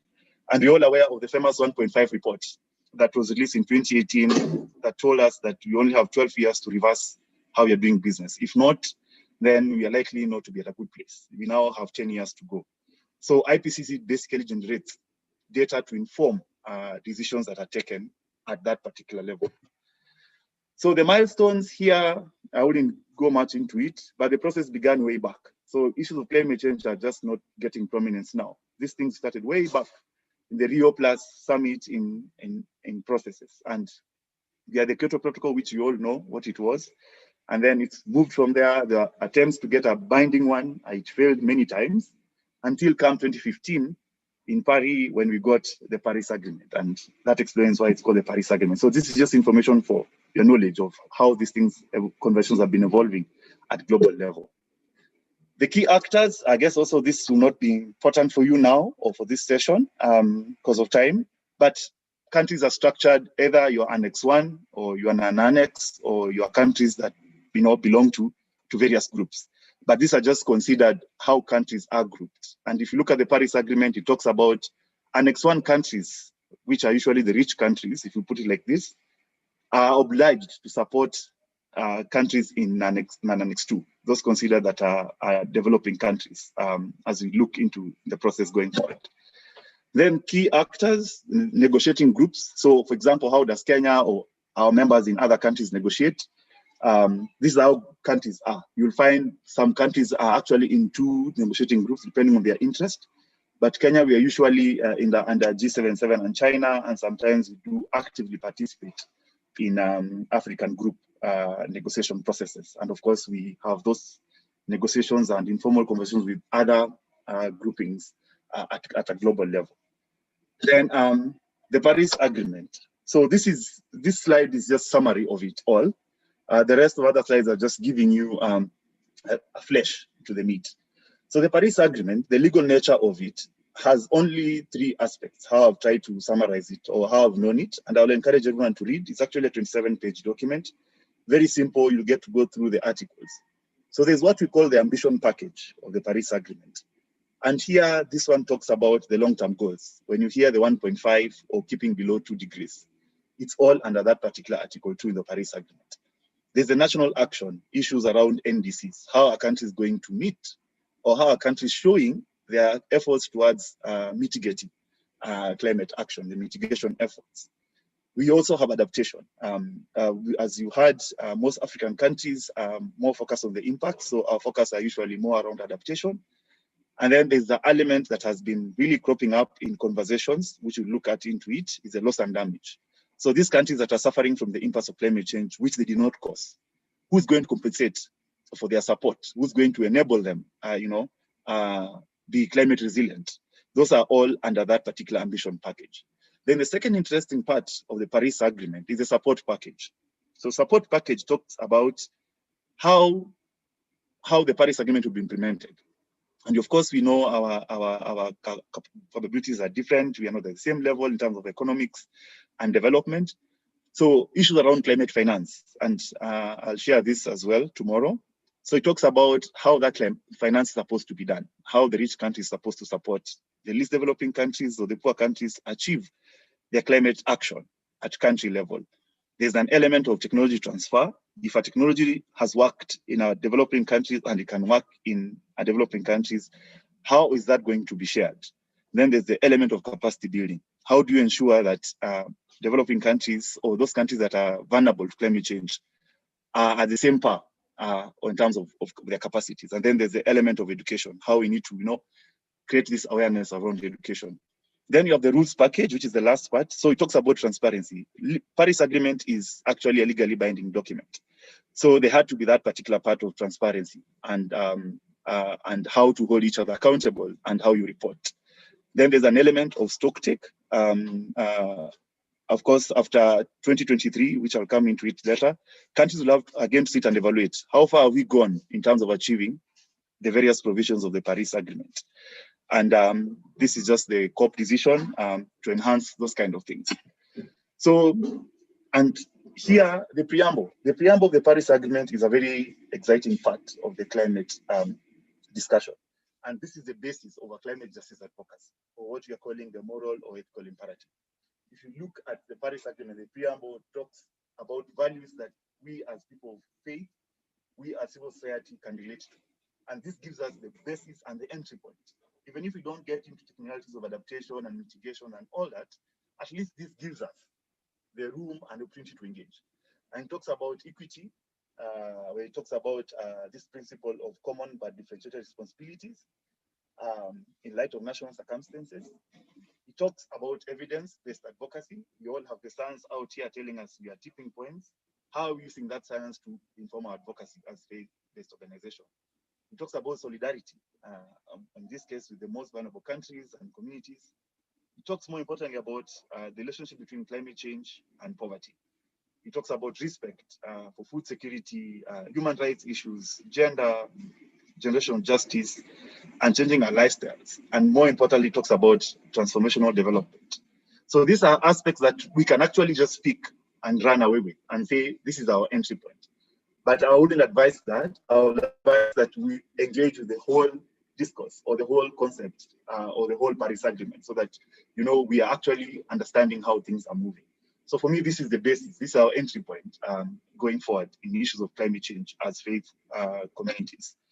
Of course, I'll not elaborate these ones again, as I've said. So I've just broken down for ease of us to understand. When you talk about long-term goals, what are we talking about? And what does Paris Agreement exactly talks about holding or limiting global warming? And then there's, of course, the goal on adaptation, the climate resilience goal, and then the shift towards long carbon development, which I talked is about, having net zero or achieving net zero emissions by, 2050. So this shouldn't vary much. You will read a lot about it once I share the slides. Then the interface, as I mentioned, national determined contributions is the most important aspect. And as Lillian had mentioned, how do you engage as faith communities in these processes? I understand Kenya is in the process of revising its national determined contribution. I've been part of the processes before. And we had a group of faith actors there, but you realize in most of these discussions at that level, we are not really overly represented. We are just, we are here, we are not there. So it's an entry point for us. We need to know that countries are developing this, and we need to be at the heart of this development as faith-based communities, because this is what will be submitted to the world on how Kenya is meeting its climate mitigation and adaptation action plan. And it's all well elaborated there. Of course, the mitigation, when you hear about issues around greenhouse gases, emissions, and all that science of climate change, which will not be of interest to us, it's all covered under this particular mitigation, Article 4. Then there's another interesting thing about national retirement contribution. So what countries have been urged is when you develop your 5-year or 10-year, the world hasn't agreed yet on how NDCs will be implemented yet, you're not supposed to backslide. And this is a good word for us as people of faith. When you develop an NDC, like for example, when Kenya develops its own and submits probably by end of this year, when it develops its next NDC for the next 5 years, it should be ratcheted up. You should always be progressively beyond the current. Like you should always be trying to, achieve higher and higher ambitions on climate change. So don't just put a normal NDC. Ensure that this NDC is achieving higher ambitions and, meeting the targets that you set out. Adaptation, as I've said, we all know this. This has been set there. We're all trying to, adapt to the impacts of climate change, and you'll have this to look at. Then the climate finance, I wouldn't dwell much on it because I will discuss this tomorrow. But there's a target that had been set that by 2020, all developed countries should, or parties should have committed 100 billion per year. Of course, that has not been achieved. And the discussion now is, can we set another goal for the next period? Because 2020 is coming to an end. Can we have one already in place? And how are we going to urge those countries that are not contributing to continue doing this? And what's the level of support that developing countries are getting from developed countries? Then a transparency framework, this is just to tie everyone all together to ensure there's that accountability, and so we report uniformly, and that we're able to hold each other accountable as we reverse the crisis that we have. This is just a continuation, and there are also mandatory and obligatory discretionary requests. For example, countries are not supposed to, provide the adaptation plan, but they're actually obliged to submit mandatorily their emissions levels and how they intend to do that. Then a stock take, this is just, understanding. So the community, the world will meet again in 2023 to take stock of what has been happening since Paris was ratified. So that's it at the global level. I think for Africa, we've discussed a lot. I wouldn't go into it again, but I just wanted to highlight to you that there's a state of climate report in Africa that has been released fresh from the press. I guess it was released last month. I'll also share a copy with you, but it talks about the current state of climate in Africa and the landslides and the droughts and the floods and the conflicts and the hunger, and how these are all explained from a climate change perspective. And of course, talks about the rising temperatures and how agriculture is a mainstay and how it's affected and how we are likely not to feed ourselves in the coming years if things continue as usual. So the Africa Climate Policy Agenda, of course, that has been mentioned. We have the EAC, Block 1, but we also have the Africa Agenda. And I think most of climate change issues are actually anchored. Africa Union does not have something like we call a Green Deal, the way EU has a Green Deal, for example. But I think there are discussions around that. When we speak to AU, they keep referring to the Agenda 2063. And of course, they have mentioned very clearly climate change and why they feel climate change is a key issue. And they have listed the reasons in that particular document. And of course, AU continues to be a big block in negotiating for climate change in Africa.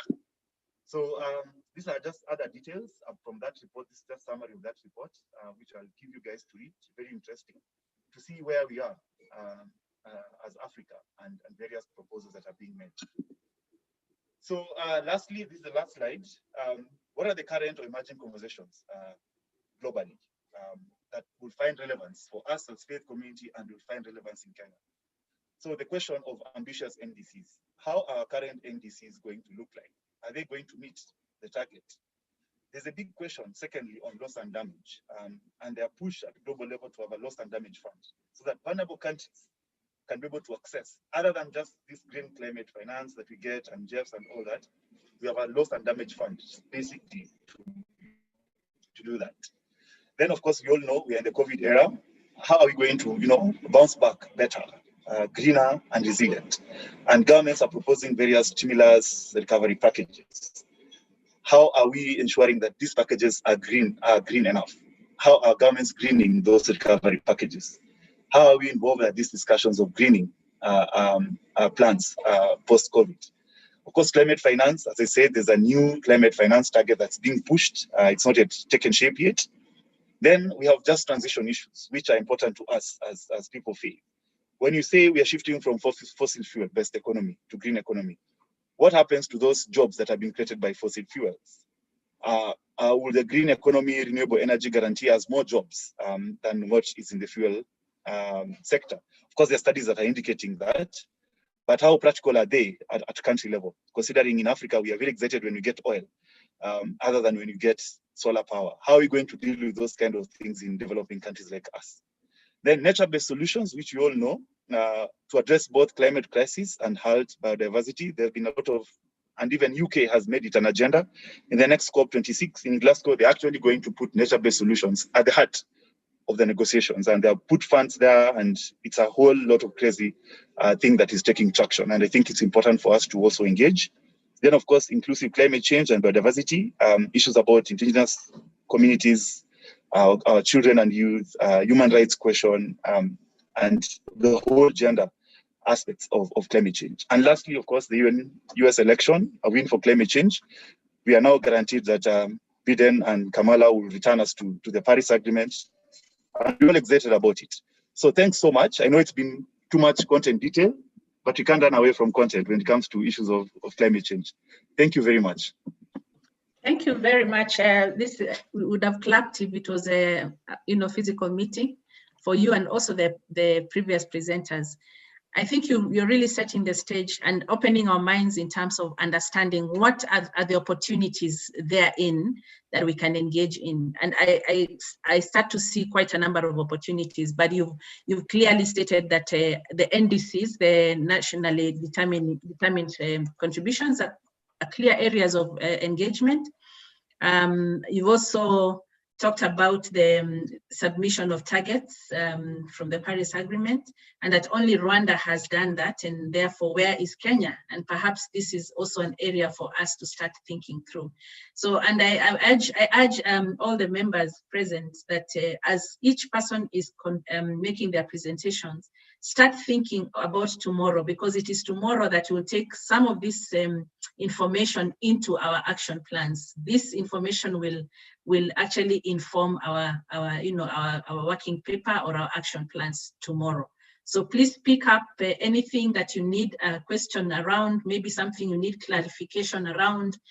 You're allowed to do that on chat, and we have someone actually picking up those questions to direct at the presenters that have already presented, or the ones who are coming shortly. So please feel free to put your questions on the chat. A colleague of ours is actually collecting that and picking, and we'll discuss them during plenary. I wanted to give ourselves a 3 minutes break. I know that there are people who would want to stretch, perhaps pick a glass of water. Just 3 minutes. In 10:48, we will begin with very insightful video. So I urge the technical team to have that in place. A very insightful video that gives us a basis of what people are doing in the different counties. And then after that, we'll have Nicholas take us through the Kenyan situation and the Kenyan perspective. And he will really be dwelling on what, having a lot of engagement around climate change himself. And as an organization, Christian Aid, I think there'll be a lot of information that he's going to share that also will help us inform our discussions tomorrow. So just 3 minutes. We are back at 10:50. Please pick your cup of tea, stretch your legs, maybe, and then you'll find us having set up the video, and we'll be streaming it in the next 3 minutes. Let's take that break, please.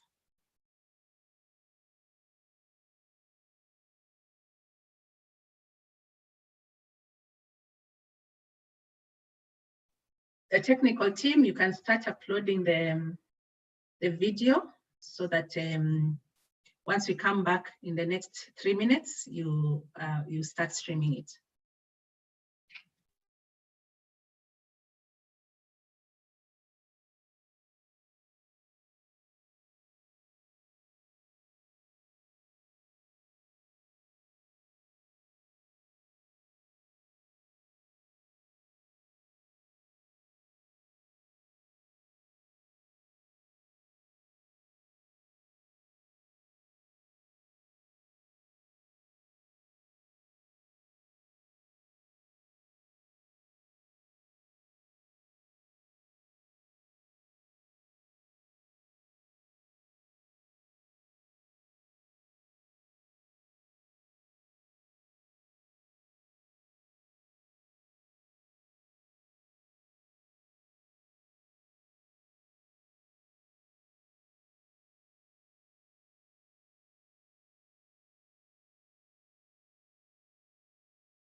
Okay, I think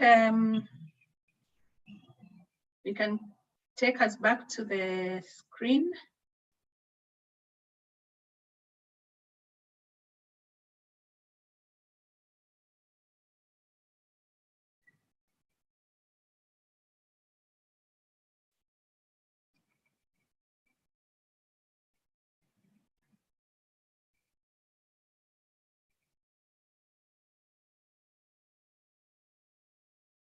Hello, Susan.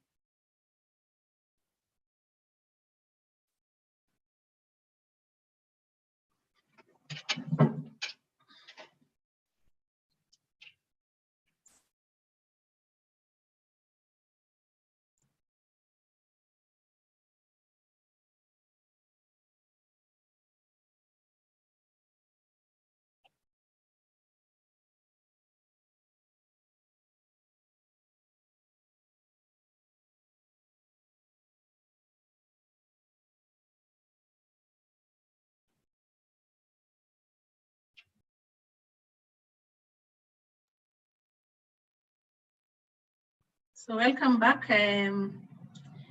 members. Let's watch this as it gives us some insight.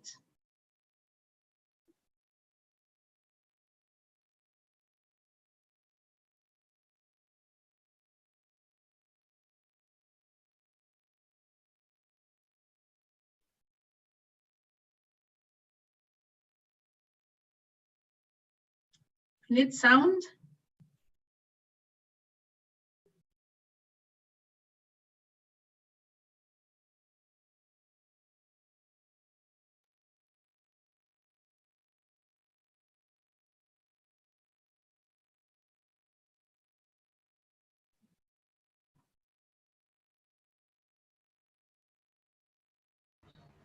There is no sound.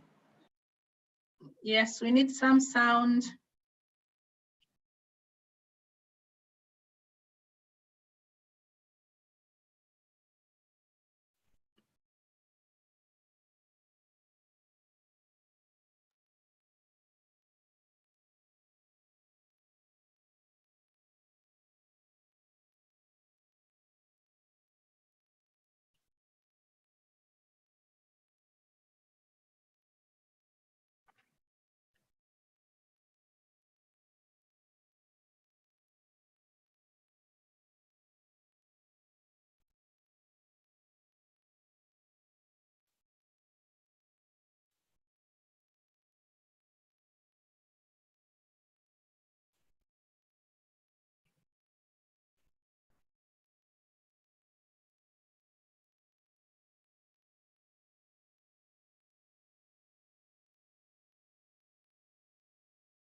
Hello. Hello.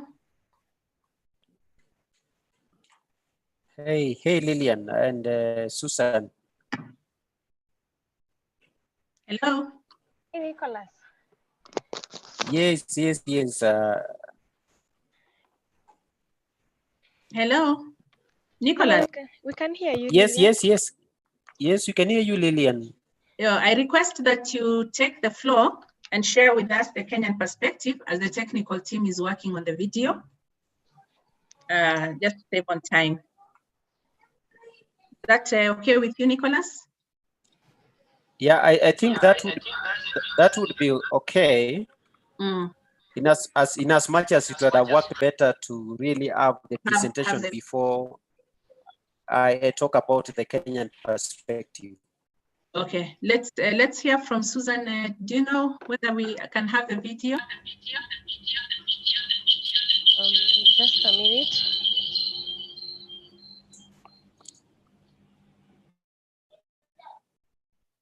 And Lillian, you can mute those who are not speaking so that we avoid the echo. All right.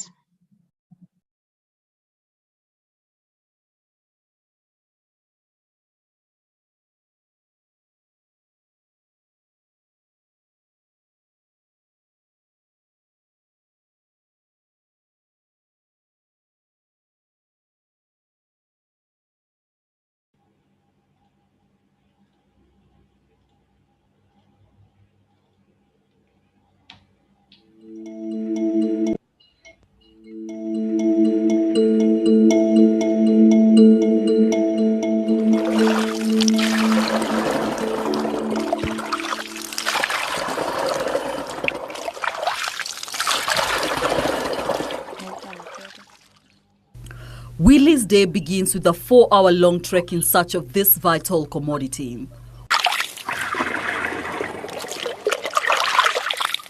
Naturally, these 220-liter jerrycans are hardly enough for his family of 5, but he is determined to hold on to the routine. Nimetoka sehemu inaitwa Mavia kama kilomita 7 kutoka hapa.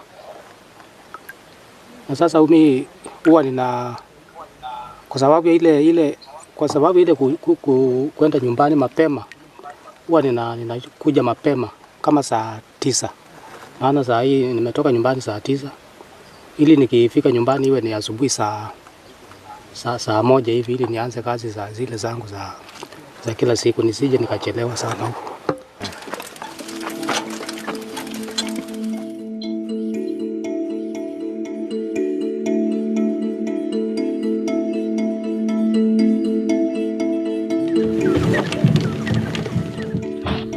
Climate change poses challenges to people like Willie in communities all over the world.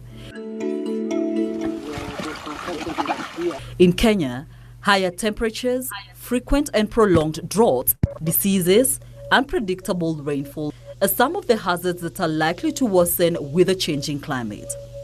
Kutoka miaka 7 tuko na shida. Mvua anaenda. Chakula mbuzi ikaisha. Maji ikaisha. Maji ikikosekana mbuzi anakufa. Nalima shamba, mvua ukikosekana chakula naisha. Tunapatanga si mvua mara 2 kwa mwaka. Tunapata March, April na October, November. So hii imebadilika. Hata tukipata kama mwaka huu tulipata kidogo sana. Zamani tulipata nomo kawaida. Lakini sasa imebadilika. Sangine inanyesha mara moja na inapotea. Then ile majani inamea kwa sababu ya ukosefu wa maji inakuwa dry hata bila kutoa ile mbegu zake. So kuna hatari mara nyingine hata mvua ikinyesha inakosekana mbegu. This may be weather related, but the resulting effects, crop failure and loss of livestock, infrastructure damage, increased conflict over resources are made worse by failed or inappropriate planning system. There is a project ilikuwa serikali ilikuja mahali fulani pale wakachimba kisima wakaweka pump. Immediately waende hakuna mtu alishughulika naye. Hiyo pump kwanza ikaibiwa na hata hicho kisima saa hii maji yame drain because they didn't consult us to ambie the nature of that swampy place. So walikuja tu na wakajifanya wanajua about the swampy place. Instead wangetuuliza tuambie hapa hakutaki hiyo well, ile chenye kinataka hapa mtutufukulie mchanga ikuwe ardhi dam. Ile maji hayatoki chini sana, yanatoka kama kuna jiwe chini. County governments can play a big role in providing appropriate intervention by working with local communities to plan what kinds of investments would increase their resilience to climate change using a dedicated county climate change fund model. Some of the key issues that have been captured, it is on the structures, how it will be administered, how it will be run, especially how do we involve the communities in identifying the key interventions, the key projects that are going to, how the committees will be formed and how the fund will be run. It captures also who are the other key stakeholders who should be involved. Adaptation Consortium, ADA, a group of government agencies and civil society organizations supported by UK aid and the Swedish government, is showing what these funds could do in 5 arid and semi-arid counties of Isiolo, Garissa, Kitui, Makueni and Wajir. In adaptation work, we are involving people right from the planning bit, then design of the projects, and even in the choice of a service provider who will do the work. So people own the process right from the beginning, and they are able to tell their story.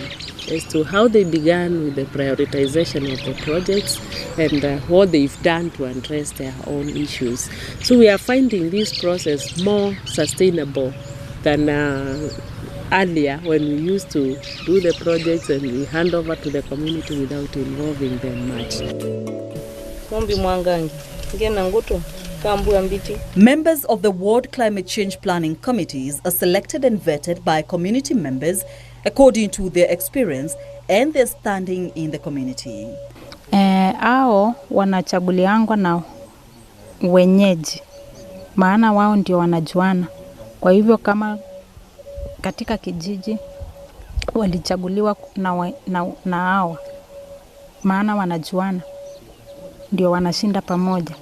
Then ward level pia wanakusanyika, wanachaguana. They are accountable to the public. They consult widely on what could be best investments to build community resilience to climate change and come up with proposals that follow agreed county climate change fund criteria. Tulizunguka kwanza transact walk, tukafanya kila kitu, the whole of the ward, tukazunguka tukizungumza na watu, mnataka nini, tupatie vitu vitatu ambavyo mnataka, ndio tuende tukafanya ranking. Hiyo yote tukafanya na tukaketi chini tena tukaona basi watu ile the priority ni water, ile ingine ni kuna mali ingine wildlife conflict iko hapa mingi, ile ingine ni food security na sinafuatana na namna hiyo. Investments must be sustainable, benefit many people, support the economy and livelihood of the community, and build the community's resilience to climate change. Target ya Kamuthe location ni 2,500. Kwa wale ambao imewafikia, it's almost half of that. Bado kuna 1,250 ambao haijafikia. County climate change planning committees made up of the government officials and community representatives strengthen proposals and provide advice and technical support on the investment put forward.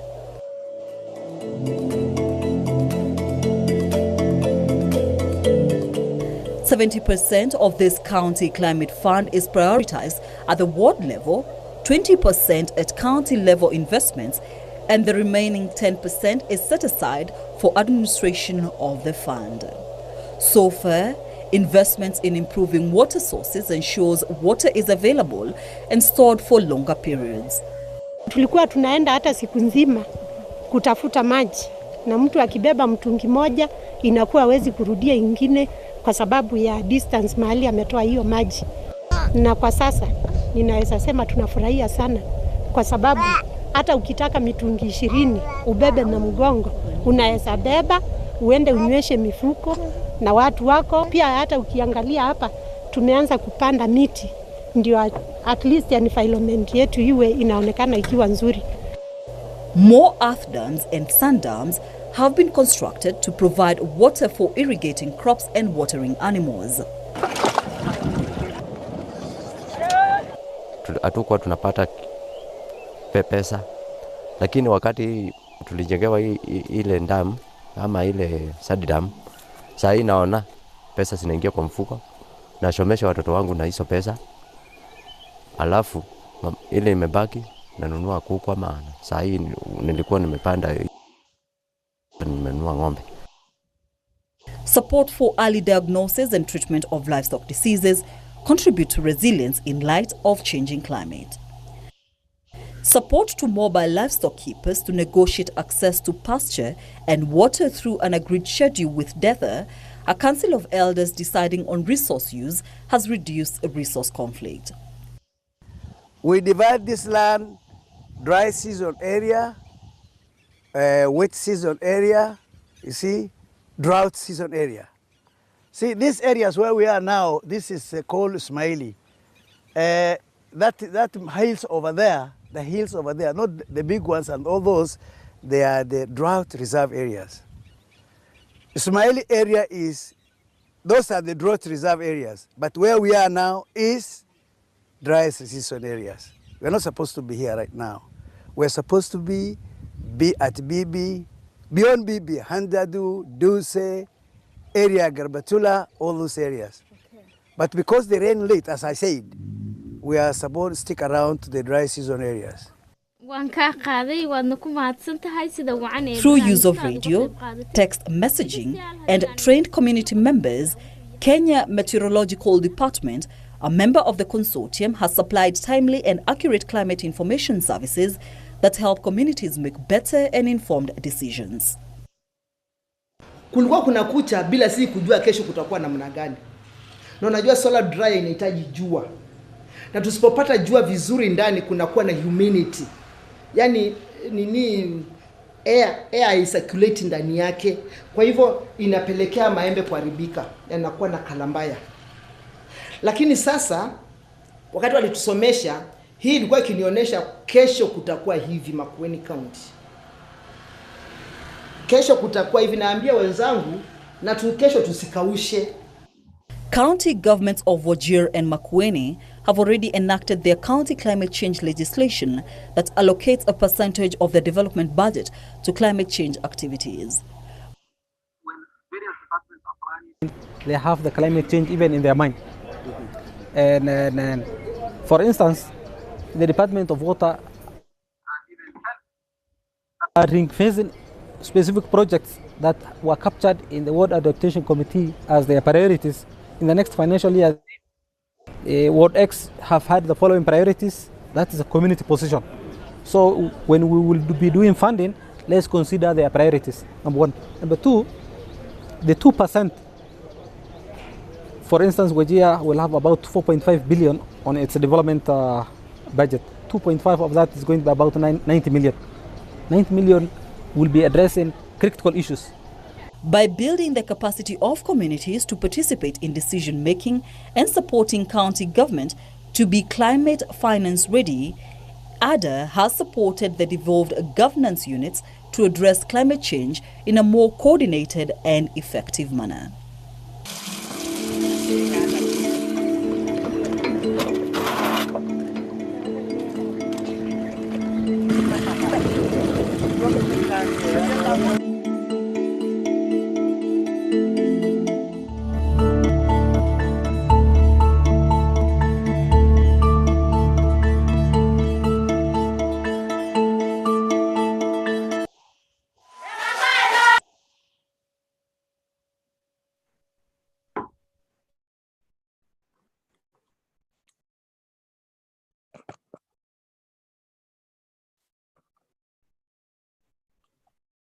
Hi, everyone. Hello, Nicholas, go ahead. Yes, okay, thanks, everyone, and thanks for the wonderful presentation. First of all, I wish to thank my preceding presenters, including Joan, of course, from the Embassy of Sweden here in Kenya, my friend Thomas Lelenten from CCD, and of course, my long-term friend Arnold, for the discussion.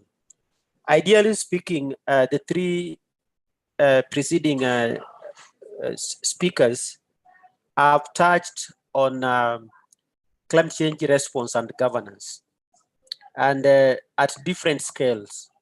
If I'm not wrong, and if you remember, Lerenten actually started with the Kenyan aspect, and then of course he delved into the global perspective, and even mentioning aspects which are regional at the East African community level, and pending kind of legislative processes which are ongoing. So mine would be more or less to talk of situating this climate change response in Kenya. And basically, as Christian Aid, we have been working with a number of development partners, including, of course, the support from the Embassy of Sweden in Kenya, like the video clip that you just watched. Some of those were supported by CEDA Sweden. So what I wanted to point out is that when it comes to climate change response, basically the Constitution of Kenya 2010, particularly Article number 42, is the basis for climate change response or action, because it provides for the right to a clean and healthy environment for every Kenyan. having mentioned that, the same constitution actually establishes the 47 counties in Kenya. And these counties have got a huge responsibility when it comes to climate change response. And if you read the Climate Change Act of 2016, you will find that the Climate Change Act of 2016 actually ascribes responsibility to the counties in terms of climate change actions and also reporting. So I don't want to dwell so much on that because that was already mentioned. It is against this backdrop that Christian Aid, working through the Adaptation Consortium, came up with a program supporting what is known as the County Climate Change Fund Mechanism, or CCCF, out of the recognition that under the new constitutional dispensation, the 47 counties have a critical role to play when it comes to climate change response. And the other aspect that we need to appreciate is that when it comes to climate change response, is that the climate change impacts are actually very much localized, depending on the livelihoods that the people practice. I think you've seen from the video clip, different kind of livelihoods. For example, people from Isiolo, where they were talking about pasture and grazing of livestock. And elsewhere you saw people practicing some small scale dry land farming of growing crops. And therefore the responses also need to be very context specific in that sense. So what is appropriate in terms of response depends also on the context. So, and I know a number of actors within the faith community are actually responding in various contexts.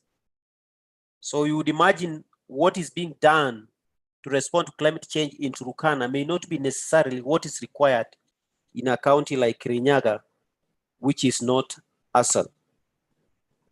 Then the other critical aspect that is very important, that even as we conceptualize about responding to climate change, then this process needs to be inclusive, participatory, and community driven.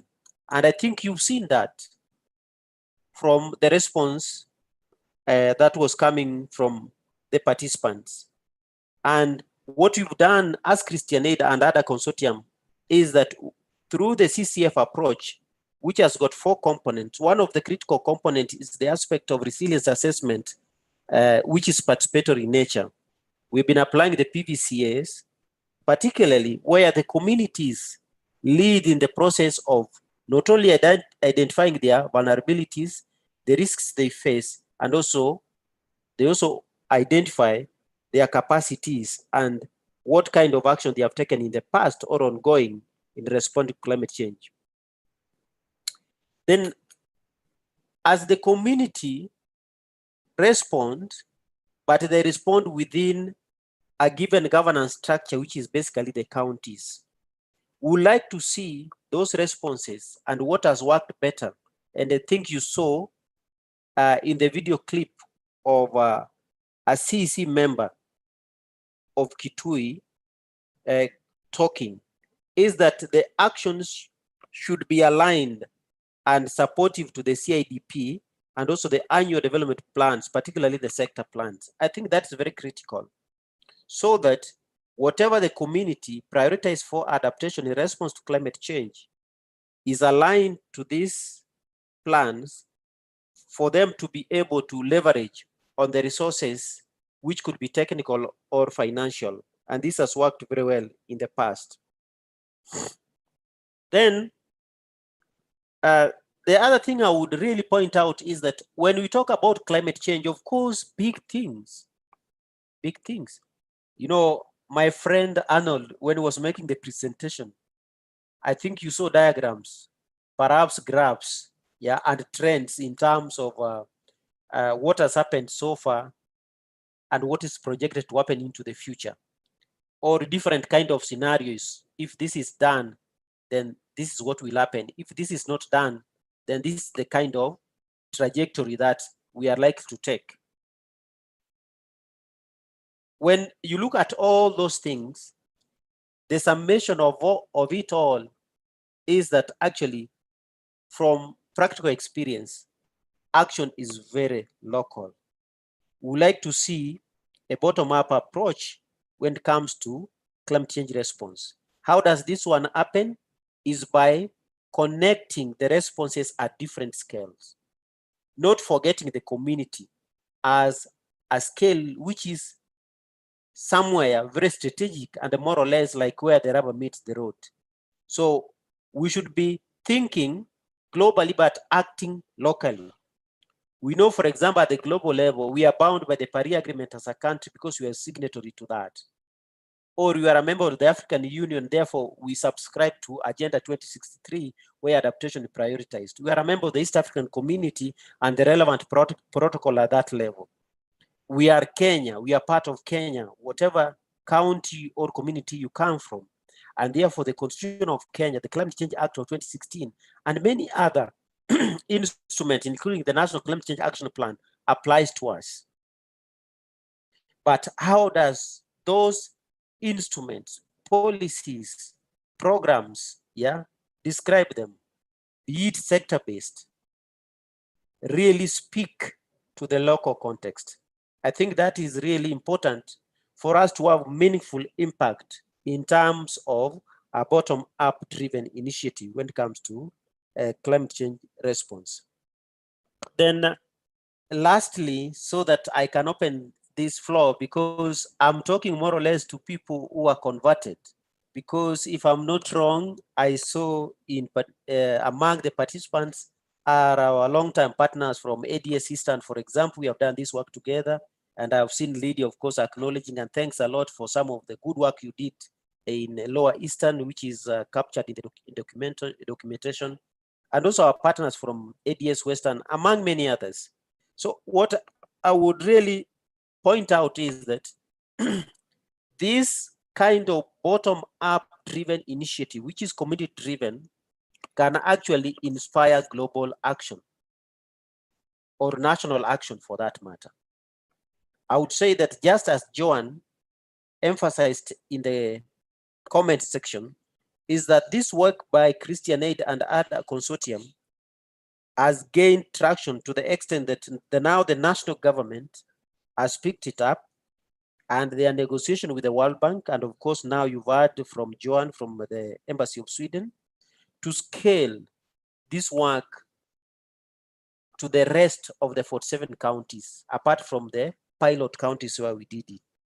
Therefore, what I would really point out is that let us think globally, but act locally, inspiring action at different scales, so that we can achieve meaningful climate change response to address the challenges that we face as a result of climate change. Thank you. Thank you so much, Nicholas. I like the way that you are focused on emphasizing the bottom-up approach, that climate change, yes, there's a lot happening at the global level. It feels technical, but at the end of the day, I think these are activities that should be localized. The actions that should be localized. And that is the reason why really this workshop is all about how do we localize the climate action, the climate change actions within ourselves. So thank you so much for that. And I know that we've taken a break, so we are revamped to listen a little more, just a few more presentations, and then we'll soon open up to question and answer, where all of us will be able to participate as we come to a close of this workshop today. So I want to invite Stefan. I hope, Stefan, you're with us. Yes, I'm here. Hi. Yes, thank you so much, Stefan. Good morning. Give us good morning, and yeah, good morning still. I thought it is afternoon. No, not yet. Welcome. Thank you. I will take my video off, but I just wanted to show my face because my internet is also not that great. So good seeing you all, and let me continue. Thank you for this opportunity. Okay. And it's great to be here with all of you. I've been listening to the talks and encouraged, but at the same time, I've been challenged as well. So Yes, climate change has been on my heart for a long time, as some of you might know. And in fact, I have been reflecting on my own journey in this area. And I was wondering, when is it that I first talked about it? And I think the first time I heard about it, and I was actually very challenged, was some of you might remember a documentary called The Inconvenient Truth, which was done by Al Gore, former vice president of the US, in 2006. That was about 14 years ago. And I had talked with the Anglican Church and with other faith leaders about what can we do. And one of the things I know is that climate change is more than ever very timely for us to engage and in our discussion, and not only in discussion, but in our action. But we're probably late. That is the honest truth. But it's never too late to keep engaging and intensifying our efforts. We're probably, I'm guessing, about 15 years, 20 years too late, but like I said, it's never too late. I remember actually a faith leaders meeting that happened about 10 years ago in Nairobi, and some of you might have been in that, about climate change. And I was sitting there in the audience. I was quite, to be honest, disappointed, because I was hearing a lot about, US and Europe and China and Japan, those countries that are high. Of course, we know the data pollute the environment quite highly. And they were saying, they need to, and Kenya, of course, and Africa in general is a very small culprit in this greenhouse pollution. But the attitude was more than, this is not ours, this is not our fault. And as true as that is, I never saw a response from the faith community that time, this is quite a while ago, to say, okay, it is not our fault, but we can do something about it. We can take care of creation. We can plant more trees. We can deal with the plastics. We can deal with so many environmental issues as Christians, as faith leaders and people of faith, that we could have started a journey back then. And it's a lost opportunity, I think, for all of us, but it's never too late. So I just wanted to start with that. I liked what Elizabeth said as well at the beginning of this webinar and workshop, and where she said that it's good to have a workshop and to have all this data and be encouraged and be conscious about the situation. But in the end, it needs to be translated into action and even into a movement. And I'm one of the big believers that the church and the faith community in this country and elsewhere can form a movement to deal with climate change and engage it for future generations. The church and faith community actually have an obligation, Arnold mentioned a moral, ethical obligation for creation care and protecting the vulnerable amongst us. So in reality, everyone, it's not an option. We need to take this seriously, and we need to work together. We're seeing the effects of climate change amongst us. That has been mentioned. I don't want to go into that, but in my own birth country, and maybe some of you have seen the news in the last 2-3 weeks about what's happening in Central America. I grew up in Honduras. I was born there. We lived there for 20 years, and 2 hurricanes actually passed by. In fact, hurricane season, which we don't get in this part of the world, but in the Caribbean and Central America and US, it's and the typhoons, of course, in Asia. Hurricane season has intensified, and so much that it's been the year that has had the most hurricanes ever recorded. So that has been really bad. In Honduras itself, we have about 3.5 million lives that have been displaced, vulnerable lives, and have destroyed a lot of infrastructure in a small, very impoverished country. And the interesting fact is that hurricanes in Honduras and in Central America usually appear every 20 years. This time it happened twice within 3 weeks. So those are some facts that are scary. And we don't know if this is the beginning of something that's going to be worse. We hope not, but we have to be conscious about what's happening also around the world in climate change, as we deal also with Kenya. So now back to Kenya. In terms of youth, we all know that 80% of Kenyans are youth. Actually a very high population, a significant population. And so we can't ignore that. This population is dynamic, energetic, and will bear the grunt of the effects of climate change in the future. So we need to deal with the youth. We need to engage them positively and also challenge them in many ways. And at the same time, moving to a green economy can create many jobs for this youth. We know in Kenya that unemployment is quite high, especially now with COVID, it's become even worse. So this green economy that we talk about and that many countries around the world, and I believe Kenya also should be talking about, can create and employ and bring a new future to many youth in this country. Climate change is a youth issue because most countries in which the youth population accounts for a sizable share, like Kenya, also depend heavily on agriculture. Agriculture is a sector that is highly exposed to climate change, so we have opportunities. In fact, the organization that I work for is called World Renew, and we've been working with the Anglican Church for the past 40 years in Kenya. We had a program with Anglican Development Services in Mount Kenya area, just outside of Nairobi, actually.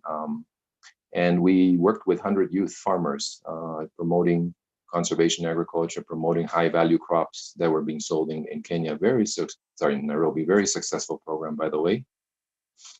Youth were very excited, and these are opportunities that we can offer in terms of agriculture, where we can make a difference and also provide employment for youth.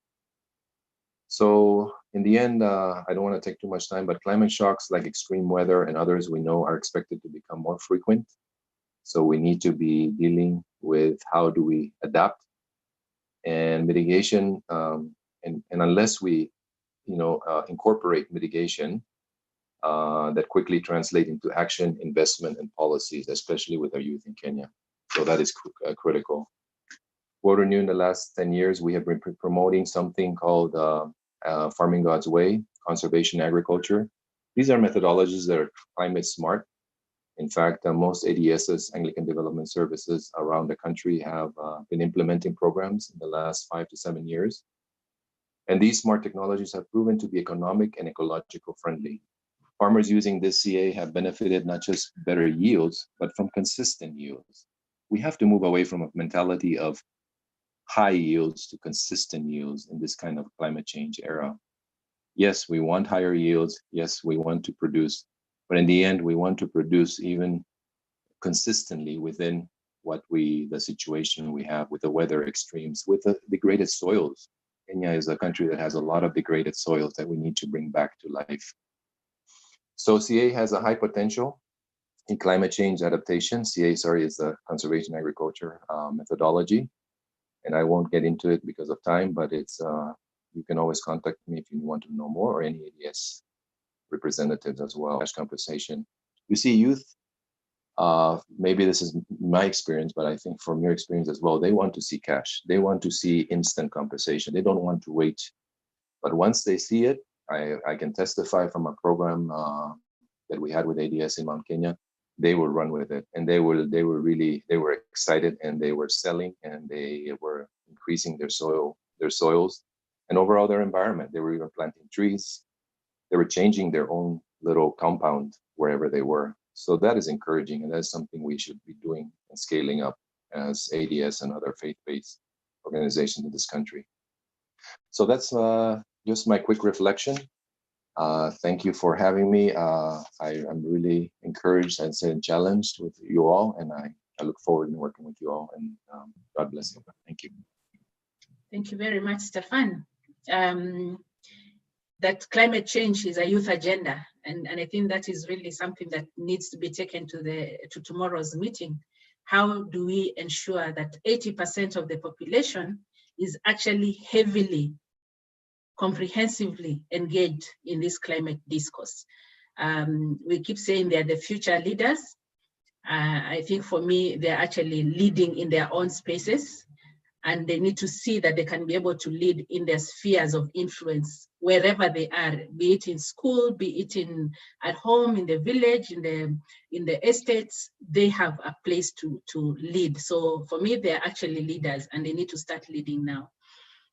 And thank you for challenging us that, yes, indeed, this discussion is late coming by, but I think there's always time for everything. And we keep saying that God's time is the best.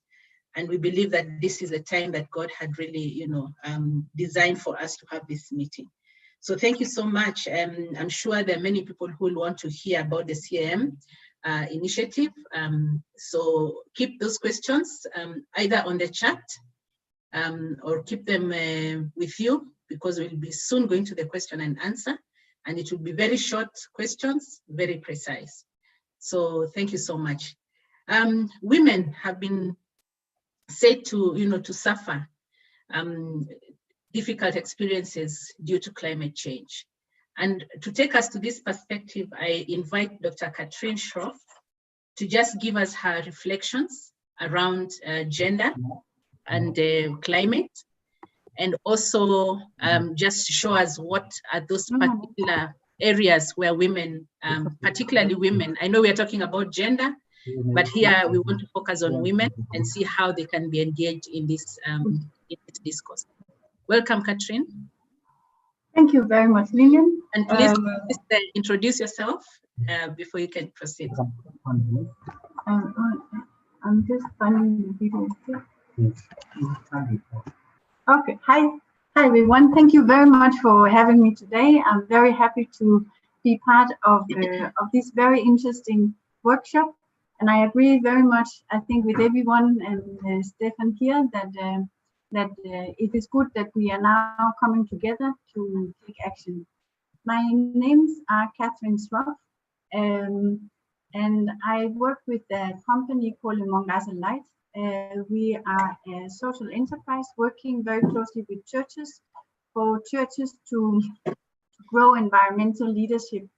And I have a presentation. Lillian, would you like to start it? Yes, technical team, please. So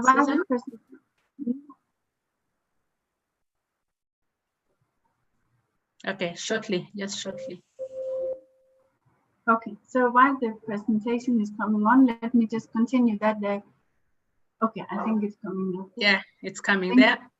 Good. So today I will be talking about gender dimensions in sustainable energy and climate innovations. Next slide, please. Just to introduce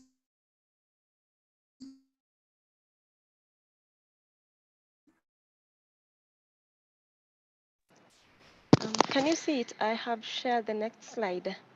Are you able to see it from your end?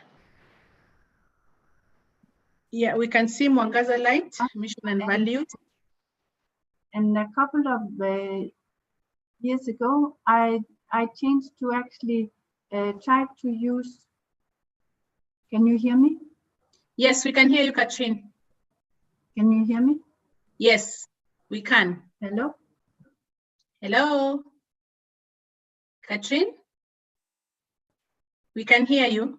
Oh, you can hear me. All right, good. Yes. So a couple of years ago, I started to work in a private sector company where we use technology in order to create development. So it's a little bit different approach, but we try to then link behavior change and technology adaptation. I have a strong background in church development, and therefore we have developed an approach where we work closely with religious leaders for them to take on environmental stewardship and actually do the talking. And I'll return to that in a little while. Next slide, please.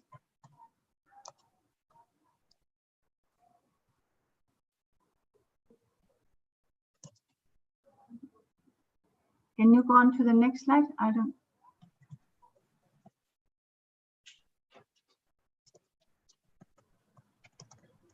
Dixon, are you the one?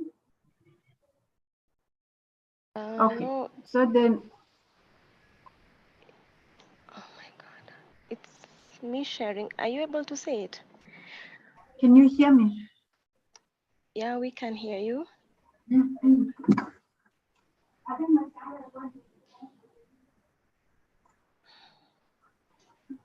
Okay, looks like we're having that challenge with Can you see me now? Yeah, we can see you, Katrine. We're just waiting for Susan to move. You can see me. All right. Okay. Thank you. Okay. So I think let me just talk while the presentation comes back on. So why should we focus on a shift from fossil fuels to clean energy? and how is that related to women especially? Well, if we look at the okay, if you go to slide number 3, yeah. So if we look at the impact of the high use of fossil fuel today, we know that it is causing a lot of release of greenhouse gas emissions.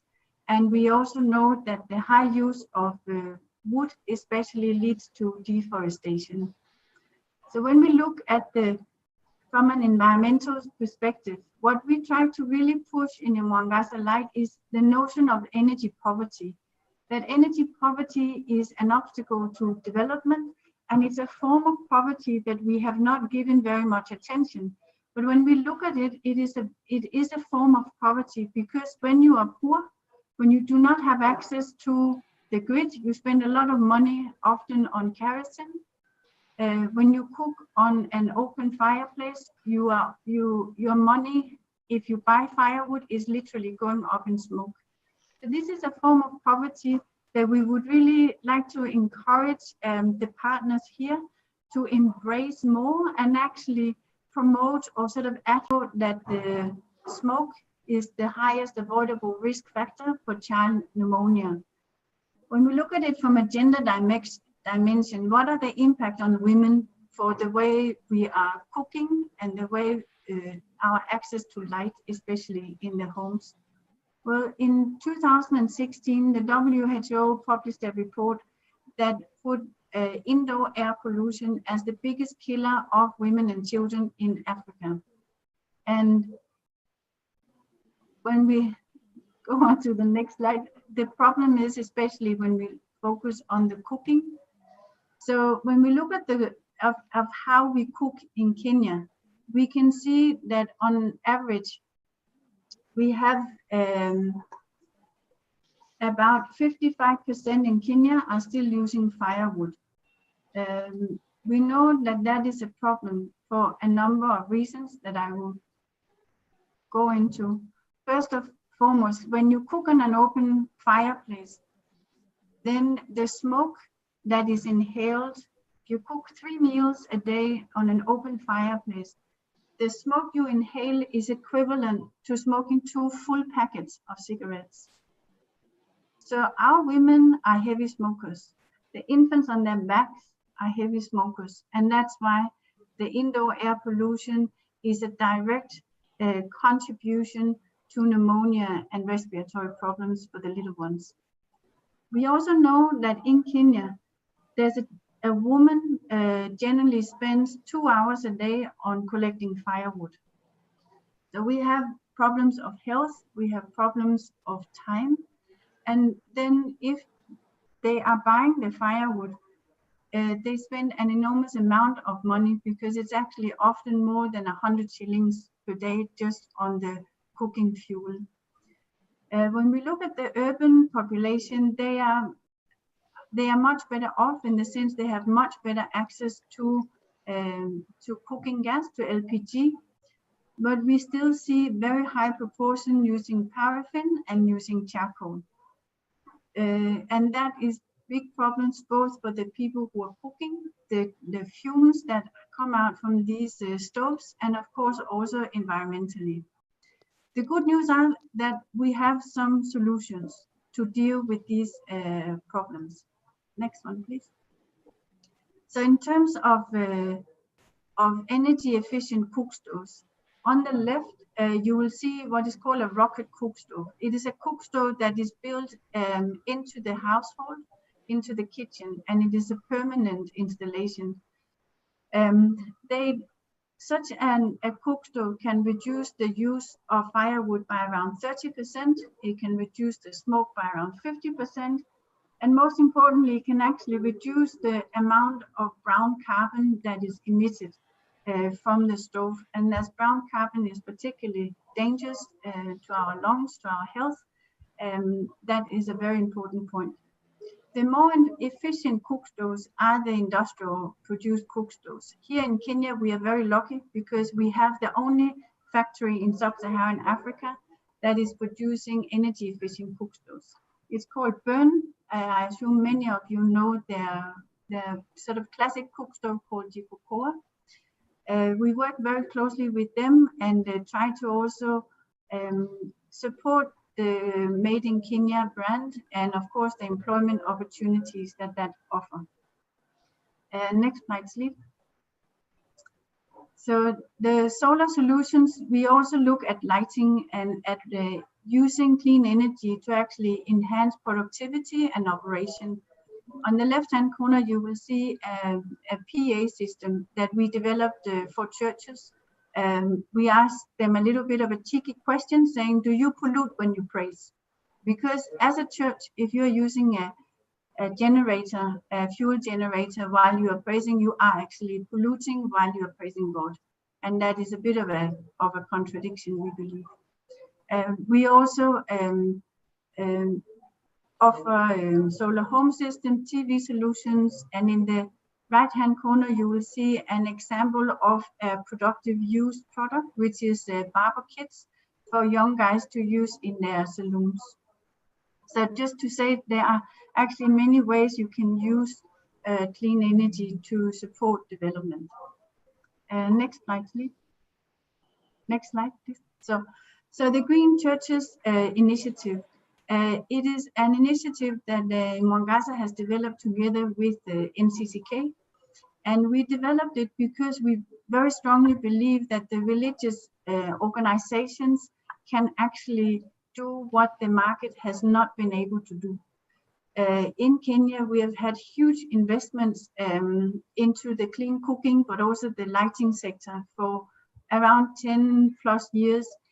And when we look at the adaptation, it is so low. We just saw that 85% of the rural homes use an open fireplace. So that means that adaptation has not gone very well. In Kenya, the solar solution uptake is quite good. Yet when you look at the money that has been poured into the country, it is actually very inefficient uptake. So what we try to do in Mwangaza Light is actually to work with the institutions that we believe can actually make that difference. And that is you. It is the religious organizations. And we have developed this initiative that on the one hand seeks to grow an environmental movement through the church, because with the church, you have the most trusted leaders in the country. You have platforms for awareness raising.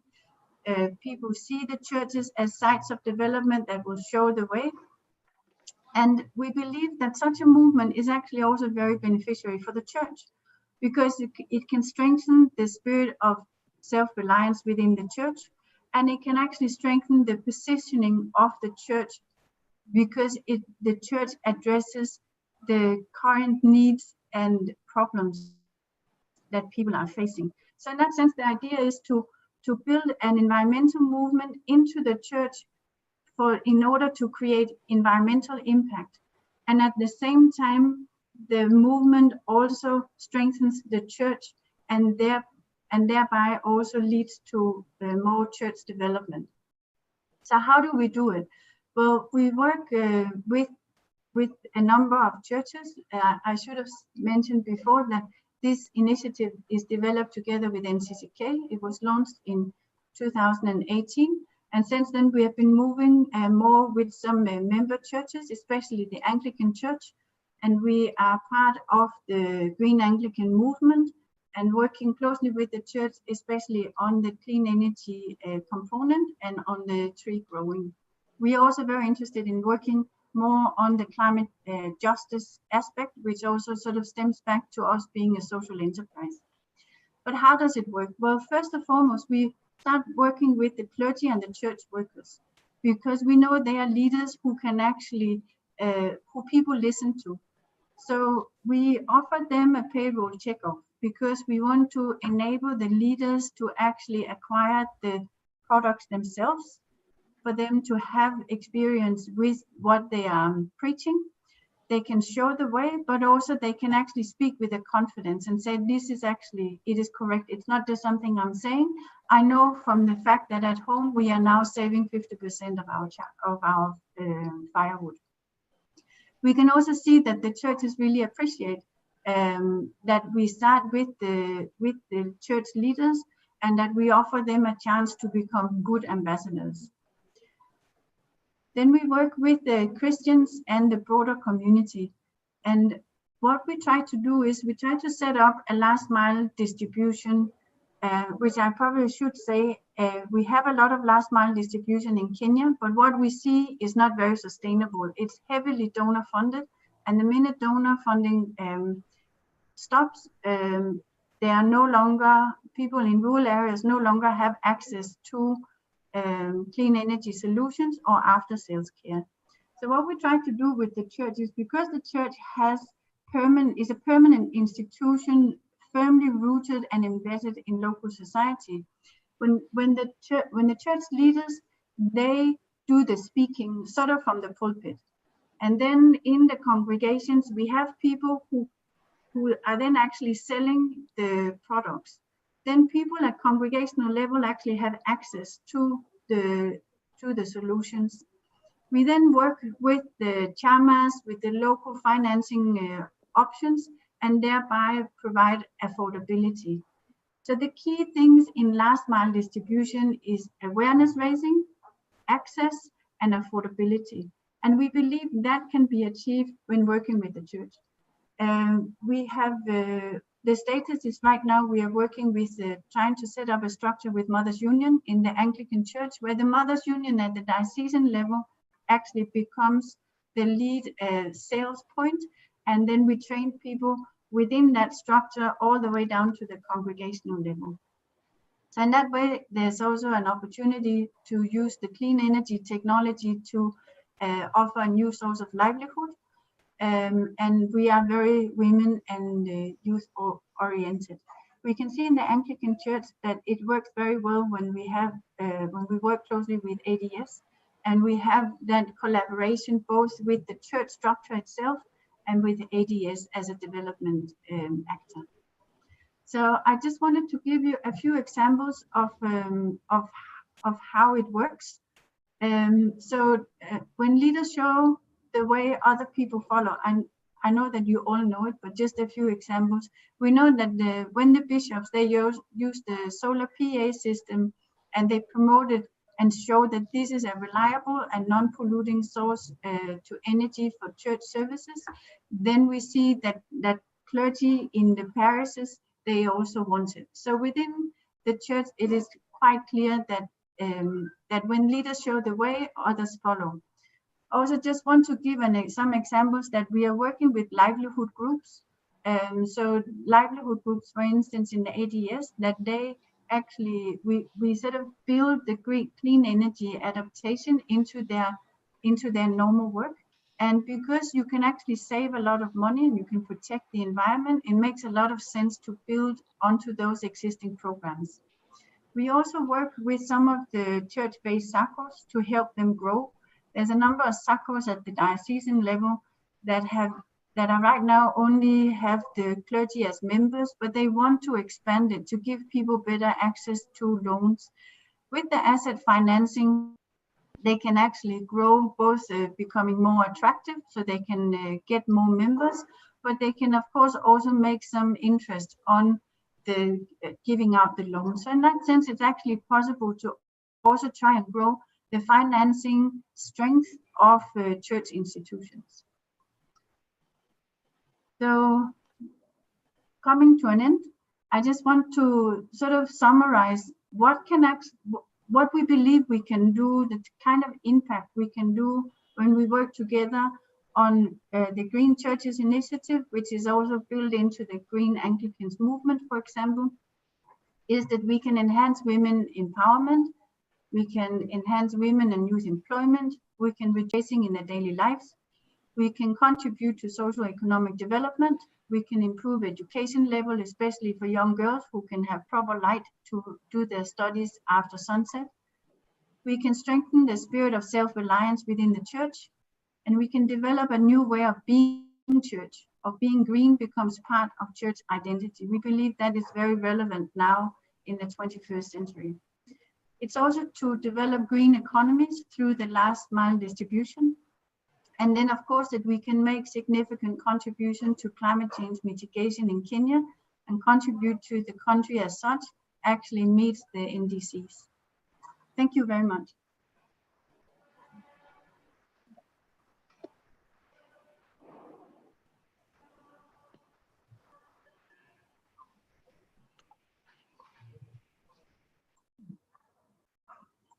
Sharon, you need to unmute.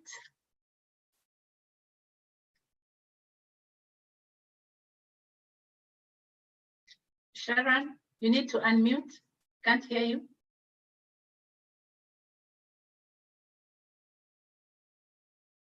Not yet.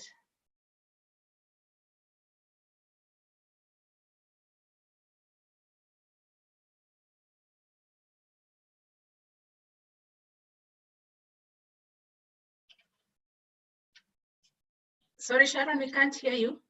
But just as you connect the audio, thank you so much, Katrine. You have given a lot of opportunities, clearly illustrating how you know, how the kind of opportunities they are in, especially the economic opportunities that most people wonder, what if we change from Kenya Power, or if we change from charcoal, what are the options available there? And I think you really illustrated how there are too many opportunities that we can engage in, and how women, particularly, and youth can really run with these opportunities. So thank you so very much for taking quite a lot of time to share that. And I believe you can share with us the PowerPoint presentation as Sharon takes us through the next session. Sharon?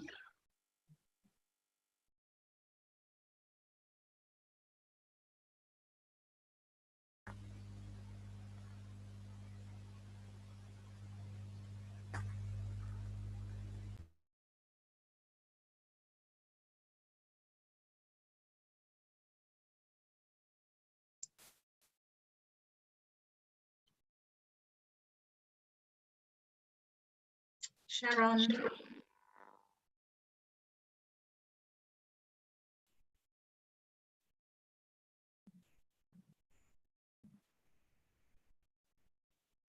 Okay. It's okay, Sharon. I think that issue will be sorted out. But just meanwhile, we'll like to invite Macharia Charles, ADS, to again share with us opportunities for faith communities. What do you think are the opportunities that we as faith communities can engage? Again, keeping in mind that we want opportunities that are really practical, community-based, and that will take us to, you know, informing our discussions tomorrow. Welcome, Charles.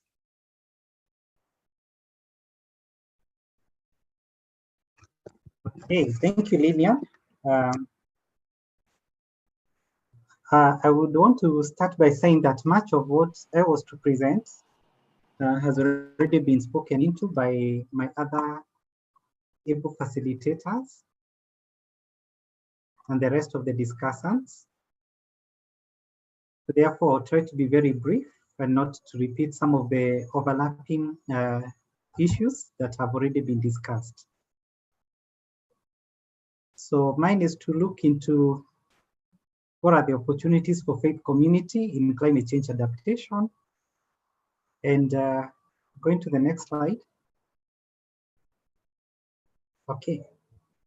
I've structured my discussion in 4 parts. The first part is the introduction, then the opportunities, the challenges, and our conclusions. That photo already shows us some of the challenges that we go through at the community level as we provide these finite resources, though they are renewable to some extent, of water to both livestock and human use, and sometimes we end up in conflicts. Okay, we can go to the next one. As well articulated by my colleagues, the issue of climate change has been a real threat to human existence and to the survival of our planet. And therefore, we don't have an option but to act collectively to protect and preserve our forests and oceans. And as Arnold had given us a detailed explanation, the scientists have already done their survey and research, and they've told us that we should be preparing either to adapt or we could be on a slow trend towards our extinction. And they've already warned us that if we get to the tipping points, some of the things that we'll be struggling with will be the rising in the levels of the sea and of the lakes. And I think for Kenya, we've already been experiencing this. There is also the issue of the collapse of the coral reefs. Some of the forests are already going. And we have found that much of the parts of the world are becoming inhabitable. So these are some of the challenges that we have. And as you could already know that some of the islands, especially in the Asian continent, have already been submerged. And for Kenya, we have seen that some of our lakes have already displaced people. And every other season, we have distress calls for people who need to be rehabilitated and resettled. Next, please. Okay, then there's also an analysis done by the FuseNet, and they have indicated that our rains have been on a decline trend with more than variances of 100 millimeters. This is quite substantial, but also when it rains, we have been receiving very heavy rains. I remember one day that the governor for Nairobi was responding to the issue of flooding, and he was saying that on average we get about 8 to 12 milliliters of rain per day. But on this particular day, we had received over 30 mm.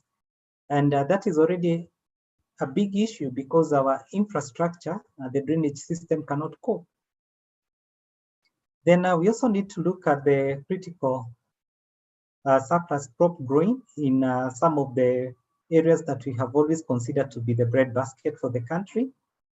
And unfortunately, most of these areas are slowly and surely becoming dry and joining the club of the arid lands, which is quite worrying because we'll have more and more people in need of food, and our food insecurity index is still changing and going to the negative. Next. Okay, then we want to say that the negative impact of climate change is also threatening the achievement of the SDGs and the Kenya's Vision 2030. So even as we work towards propelling our people out of poverty, our efforts are curtailed. And that's why we cannot wish away this challenge of climate change, but we must respond even as faith actors. Next. Okay, then the next slide, please. Yes, therefore we must balance between the global economic growth and exploitation of natural resources. I think Arnold and also Stefan has already alluded to the impact of the economic activities on the nature. And the church, we do not have an option, but we have to interrogate and integrate issues of ecology in the mission mandate of the church. I want to re-echo the words of Archbishop Desmond Tutu, who said that 25 years ago, people could be excused for not knowing much or not doing much about climate change. But today we do not have an excuse. These are clarion call to all of us to do whatever is true or whatever much we can, because the door has already been shut of us having the options. And the option is one, to act and act now. Okay, next. Susan, next slide. Okay, we want to look at the opportunities, and this is one of the photos that we took from our project with ADS North Rift in Turkana, and we are working there to strengthen the livelihoods and the opportunities for the host community. Next. Okay, so some of the opportunities that we have, I like the presentation also done by Nicholas, which articulated the policy issues that we need to pick up. But also going back to what was presented by our friend Arnold, who raised very pertinent issues on advocacy that we must pick up, both at the local level, at the county, as well as at the global front. We must also strengthen our partnerships and networking. And from the opening remarks that were given by Elizabeth of ACT Alliance, it was very clear that there's no option but Kenyans and the faith community, we must work together and strengthen partnerships with the private and the public sector. I'm looking at the way we have been having a lot of sunshine, which is God-given. And we have a lot of land that we have not optimally utilized in the ASO areas. And pondering on the opportunity that lies ahead for us to partner with KenGen, and we could invest and have industrial solar farms, maybe in some of these areas. Then there is also investment in other social enterprises. And Catherine has already pointed us towards some of these. But most importantly, for the faith community, I've been thinking of how maybe we can establish climate finance funds to support viable business ventures that promote climate change adaptation at the local level, but also create sustainable livelihoods for the affected communities. Okay, next. Then we have spoken so much about the need for us to generate information and knowledge and share it out and strengthen our learning opportunities. And I think this is an area that we could look at as an opportunity that lies for the church, where we can learn from one another and take what is working in our local context and domesticate it. There is also a lot of research that has been done, and we could partner with academic and research institutions and help to disseminate the innovations that have been there in different areas of climate adaptation. The ADA consortium has helped us a lot to do this, and there are quite a number of lessons that we can pick on climate smart livelihoods. We may also consider local and international exchange forums for diffusion of best practices, and the Anglican community is already leading the way in this, where we have collaboration across different provinces or different continents on what is working best. Then on the issues of advocacy, the faith leaders could join hands and put forward strong faith positions, especially in the area of pushing the government to have commitments for the NCDs, and also ensuring, borrowing from Arnold, that the government doesn't backslide on the commitments that we've already made. Okay, next. Yeah, then we need to look at the challenges. And I know you can identify with this photo. It's taken in one of our working areas. I borrowed it from NDMA. And I think this is not strange. Okay, we move on. Yes, what are some of the main challenges that we have seen that we need actually to look at? To start with, we are still having a lot of outdated cultural and livelihood practices that tend to increase vulnerability at the local level. We saw even in the video that sometimes our communities are keeping large herds of camels and also livestock, which are not sustainable. And we need to bring on board the innovations that we have learned. Then the community apathy as a result of numerous failed attempts. Sometimes the communities try to do the shallow plants. Other times they try to plant early and get new crops, but sometimes the lanes either fail or they are too much, and that kills their spirit. So we need to work on that. Then there is inadequate resources to install significant infrastructure to support adaptation plans. I think I cannot overemphasize on that, as well as weak coordination of climate change adaptation interventions at the national and county levels. I would want to say that we've had some duplications of efforts, especially where you find the county governments and the national government sometimes respond to the same calamities, but in the course of response, it's very difficult to say and attribute the effort to which institution, whether it's the county or it's the national. Then there is also failure to institutionalize climate change response initiatives. We have seen these both at the county and the national levels. A lot has been done, but we feel we need to have a more structured and more systematic way of dealing with issues of climate response. We hear our government on the way they have responded to COVID, and I wished that we had the same zeal and the same commitment and the same drive in dealing with climate change, which has been with us now for quite a number of years. Okay, next. In conclusion, we can conclude by saying that we must embrace research and innovation for effective and sustainable adaptation. Then we must also continue to sensitize and mobilize the communities on climate change and the need to take personal initiatives. We always make fun of the Serikali's idea situation where sometimes the communities wait until the day the government brings handouts, but that is not sustainable. So we must push and encourage the communities to take personal initiatives.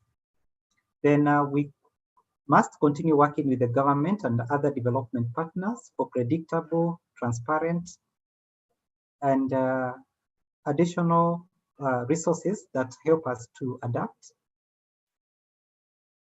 Then finally, on strengthening coordination of climate change initiatives, we must continue to work together with the government. And since already we have the National Adaptation Plan, I think our work is already carved out. So it's just adapting it and ensuring that we localize and we support our communities to come out with sustainable initiatives. So thank you so much.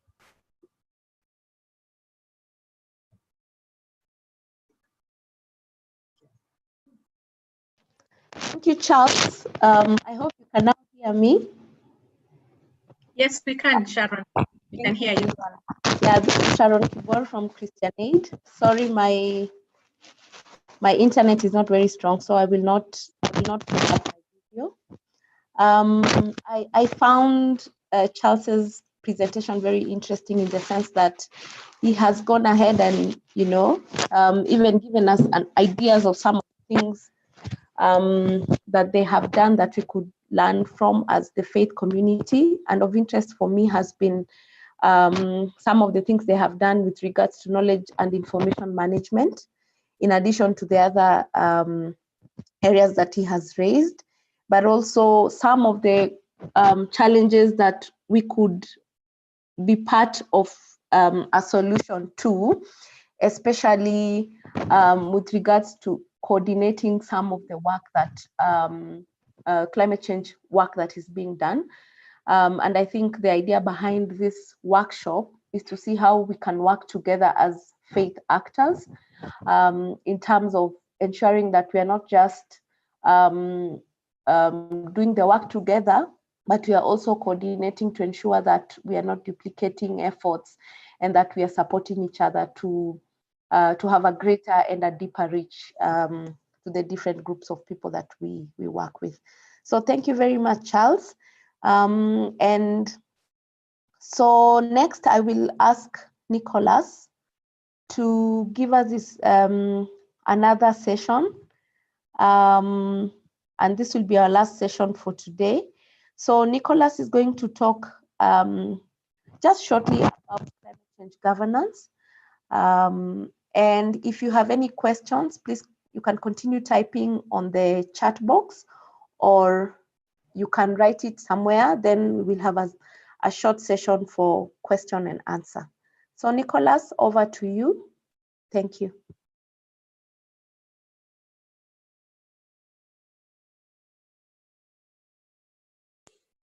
Okay, thanks Sharon, and thanks Charles for the presentation.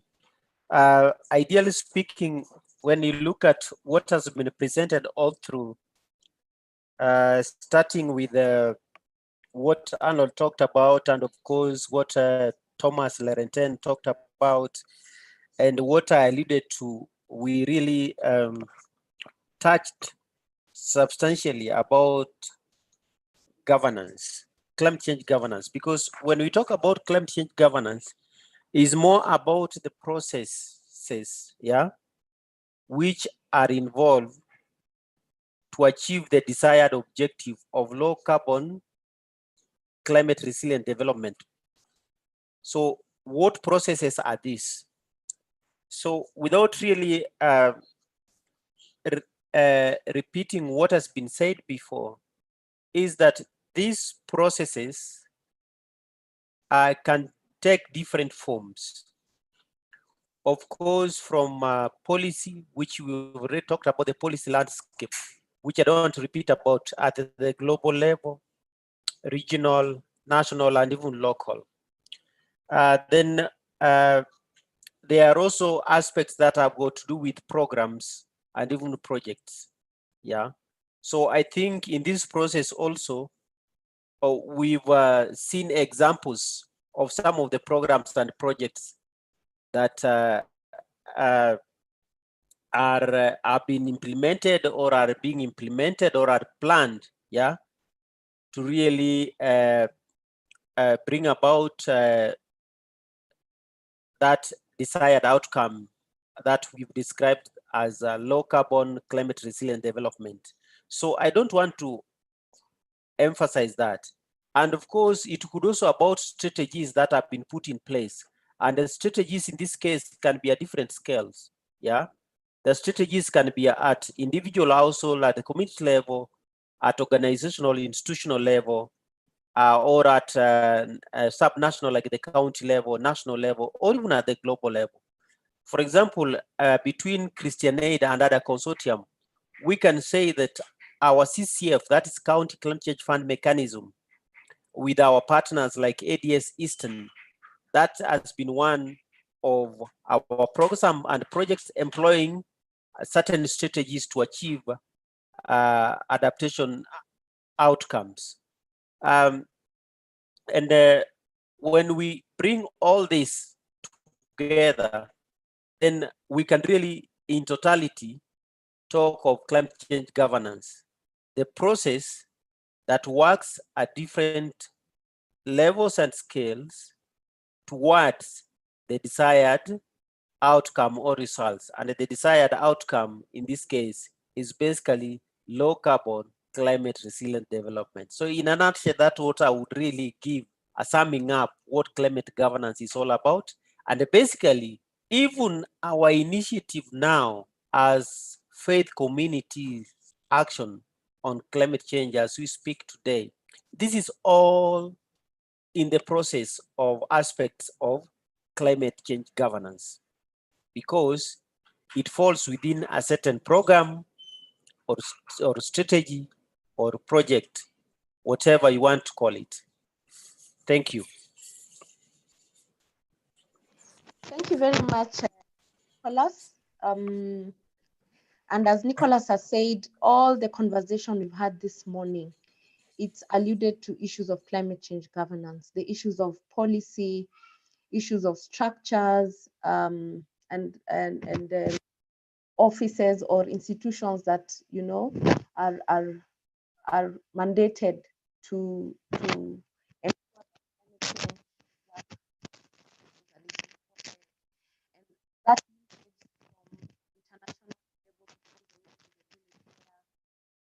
climate change actions happen. That's basically what climate governance is in a nutshell from Nicholas's presentation.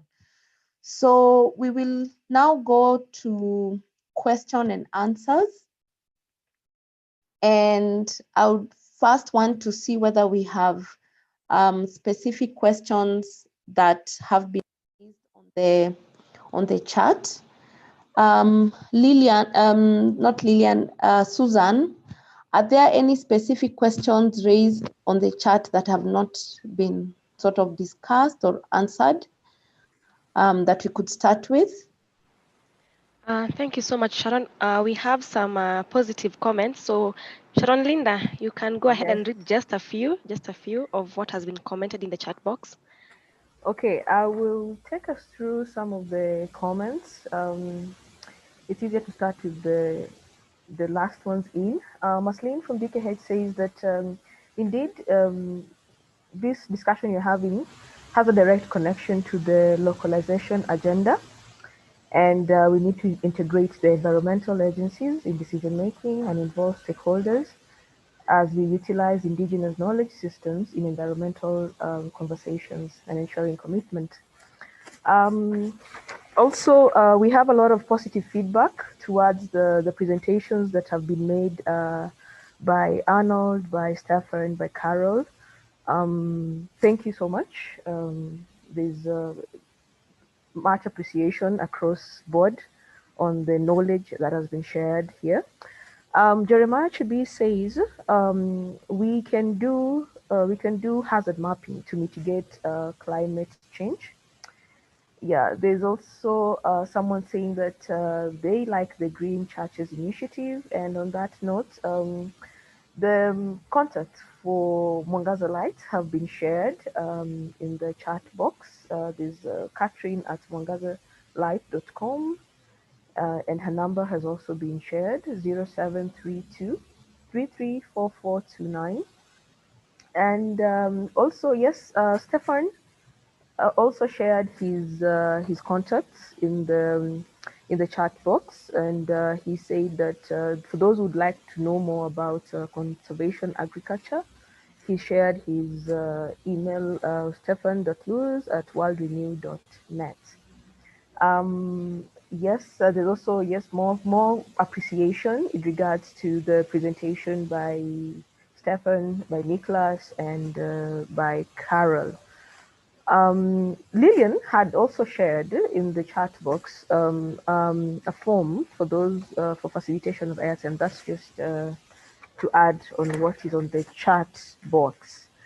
ADS Eastern are very glad to be part of this initiative in regards to the presentation that was shared via the video.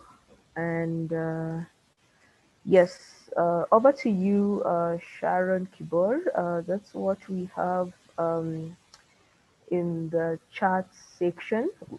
I don't see any question. I only see feedback, and most of them are positive feedback. Caroline Wainaina says much appreciation. She's very informed and provoked to learn more, and can't even wait to Google more about this and learn more. Matthias Chege says thank you, Masharia. And just to mention, Maureen, Edna, yes, Lydia, thank you so much for your feedback in the chat box. You have followed through the presentations, and you're very, very, very grateful for the knowledge that is being shared. Oh yes, and Maureen too. Yeah, over to you, Sharon Kibor. Before Sharon, you take over, there's something here, just a concern. Someone, Kelly Roberts, is saying that I wish the county government could also be part of this conversation, because that's where everything starts. Maybe we can also pose this as a question to anyone who has presented today, especially about policy and governance. How can we as faith leaders engage the county government in all these processes? Over to you. I think the question that you have raised, Susan, could be a starting point for this discussion, Q&A. And I don't know if there's anyone who wants to sort of share some of the experiences with regards to how they've brought on board county governments with regards to the work that they do in the county.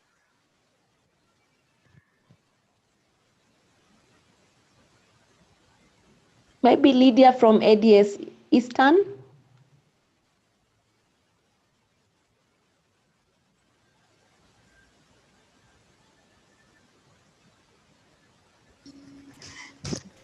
Yeah, thank you, Sharon. Can you hear me? Yes, we can hear you, Lydia, very clearly. Yeah, I would wish to say that in Kitui and Makueni, we've been able to engage the county governments, both wings, the executive and also the county assemblies. And we've seen it work because the county governments have funds that they can commit to climate change. And that is why in their policies, they are putting a percentage, like in Kitui and Makueni, they've put 2% of their revenue to be allocated to climate change work. They've also been part of the process of doing the policies, the regulations, to ensure that we move together. Because as a faith community, we are only augmenting what the county governments are doing. So they need to be part of the process, and we've engaged them in Makueni and Kitui, and we've seen it working. They really support the climate change work that we do. And even for some of the work, they give personnel to do the designs and also the monitoring of the structures to be done in the right way. So it can work even for the other counties. Thank you. Thank you, Lydia. I can see Leah. Leah's hand is up. Leah, please, the mic is yours. Thank you. I think I wanted to say the work that we do with county governments. Majorly for NCCK, we have ongoing projects in West Pokot, in Elgeyo Marakwet, in Baringo, and Turkana. We've been working closely with the economic bloc that then brings together a number of counties in the region, that's the NOREB. But one of the things that we've done is the cooperation agreements that brings together counties that are close to the Kerio River ecosystem.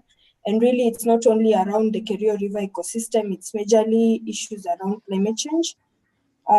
It's like our third year of engagement, and we see good progress. We are seeing county governments committing to preparing policy and also laws, majorly to either operationalize the Climate Change Act as the official from the Ministry of Environment presented. So I think over time, and also thank you for this meeting that we've had the community members participate and hear maybe about the regional and also the global aspects when it comes to issues around climate change. So thank you.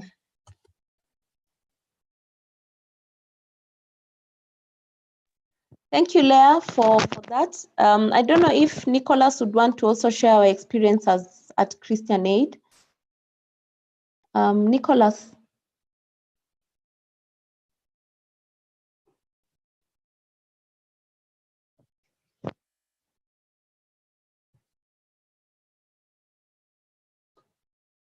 Well, it looks like his mic is on.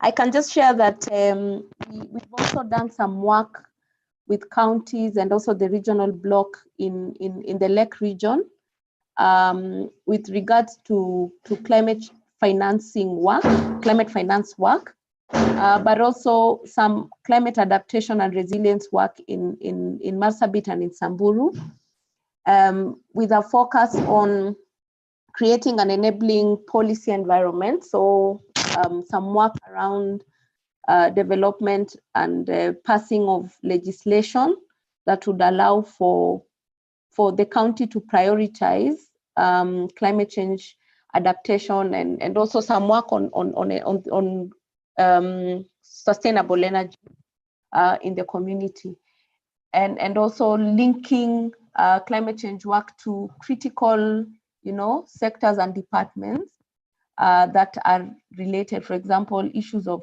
natural resource management, water management, and all that. So I think there is quite a bit of experience in the room with regards to working with counties and even devolving beyond just the county, working across the devolved structures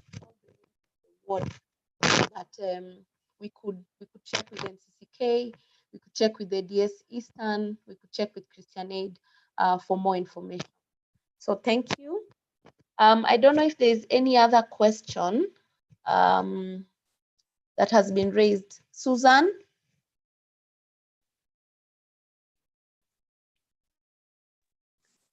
Hey, Sharon. Hey, oh, Nicholas, you're here. Yes, I just took a small break, then I'm back. It's all right. Yes.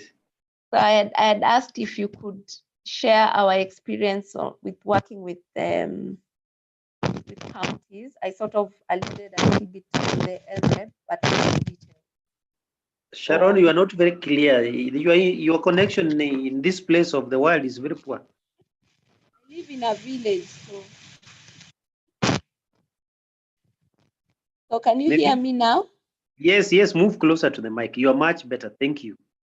Okay, so I was saying we wanted you to share a bit of Christian Aid experience working with counties and other devolved structures to do climate change work.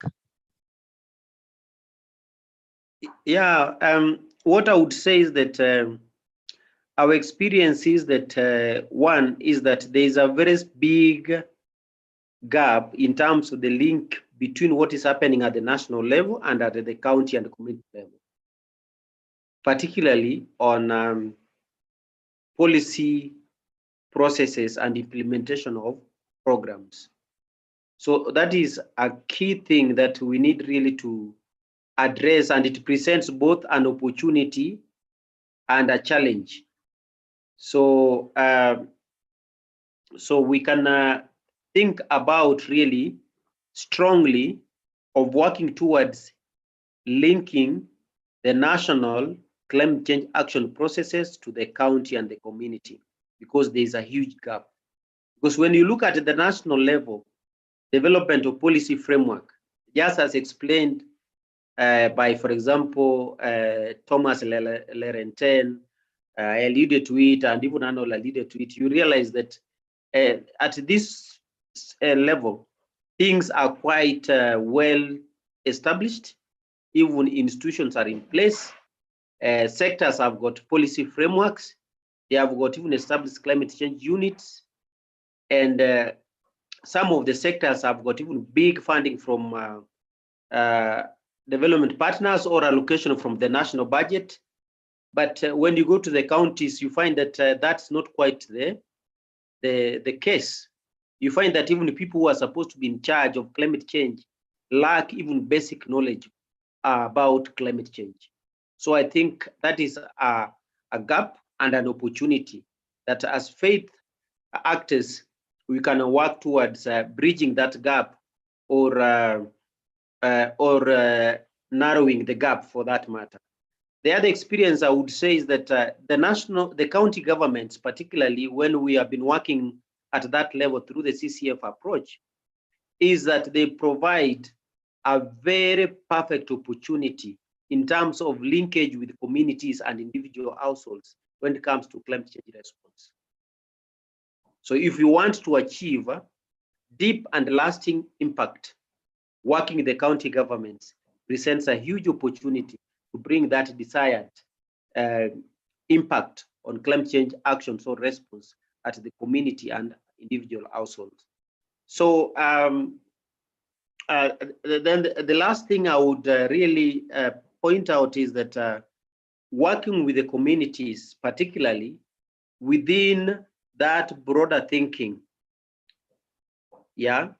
is that we can develop a groundswell of best practices that can drive a bottom-up driven policy influence, which can be taken to scale. So when, for example, you had Johan from CEDA Sweden talking about the partnership they are having with the Treasury and others, and that she pointed out in the chat at some point that it's good that video was shared, because that is basically what they are going to scale out to all the 47 counties.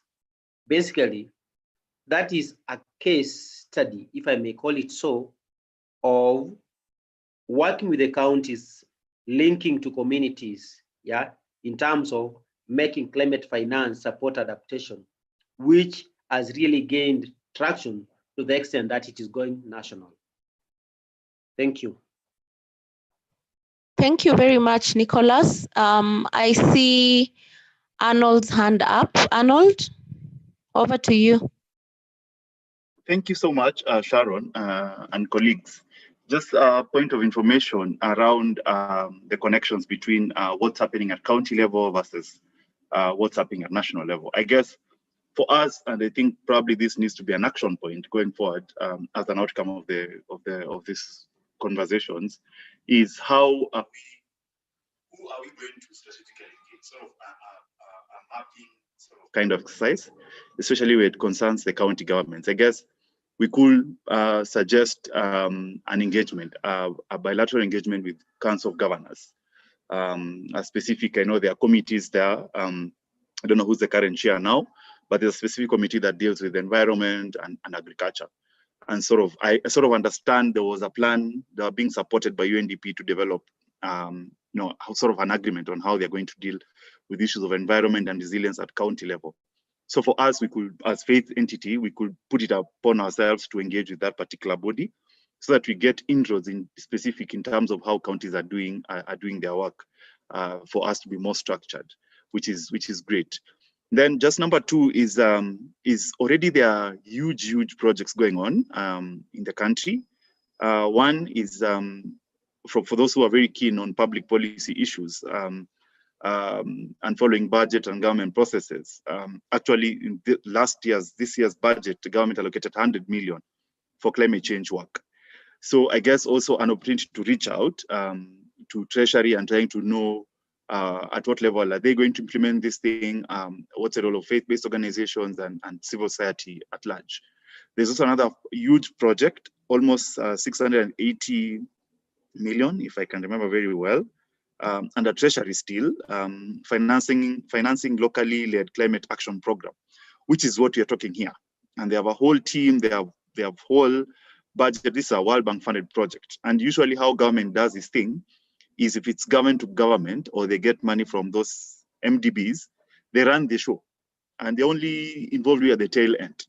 So before they start implementation, which is scheduled to start in March, I think we could just bilaterally again reach out to them and try to get that space for us. So this is just information, and I could probably be able to share with you the concept note of this particular project, which is meant to start in March, and it's actually financing locally led climate action.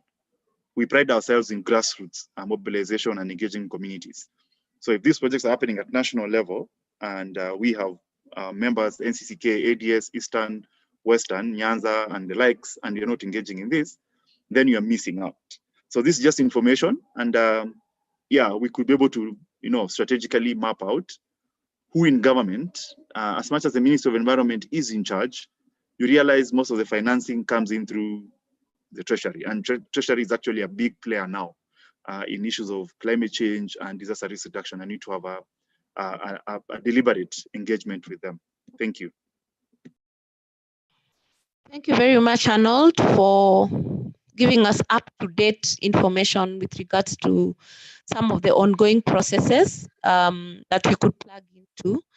And I just wanted to also mention that the ADS Church has done amazingly well, especially in Eastern Province, where they have positioned themselves in a way that where conversations around climate change happen, they have a seat at the table. So I think it's a challenge to the rest of us to also engage at that level, in the sense that we are not just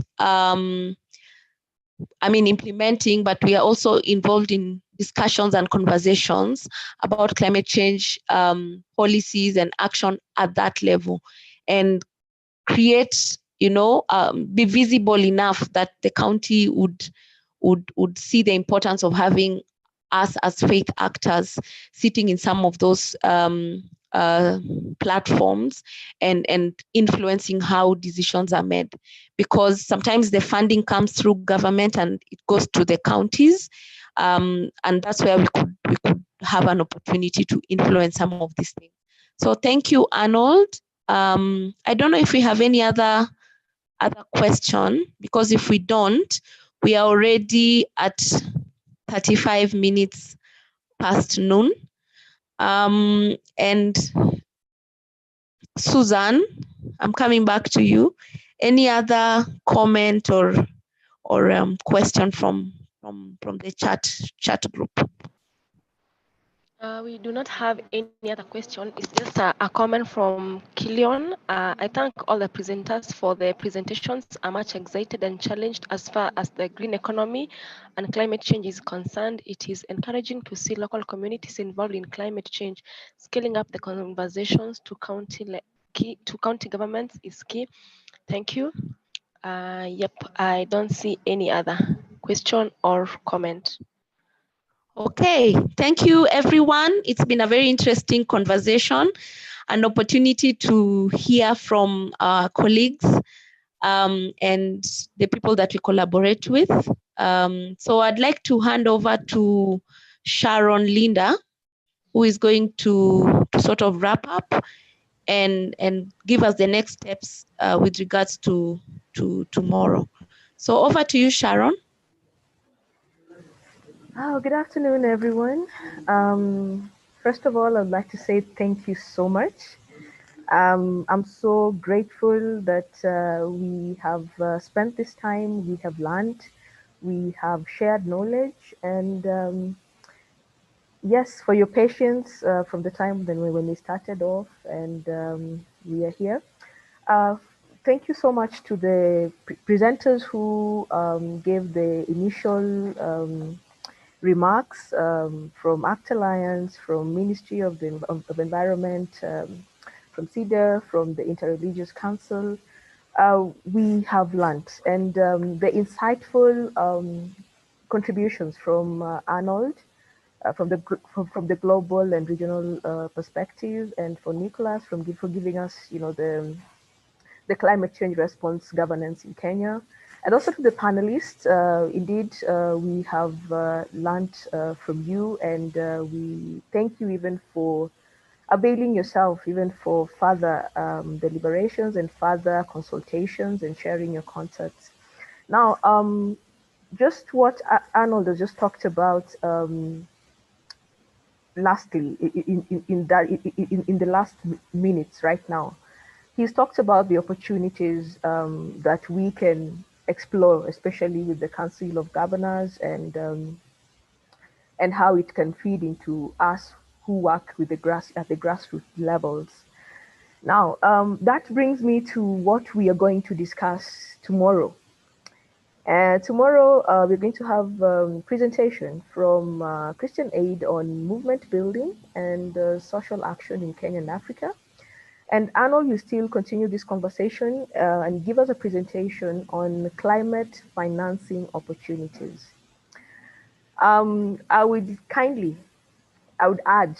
encourage us to please, tomorrow, we gather again as we have today and learn more, especially in regards to climate financing opportunities and also on movement building.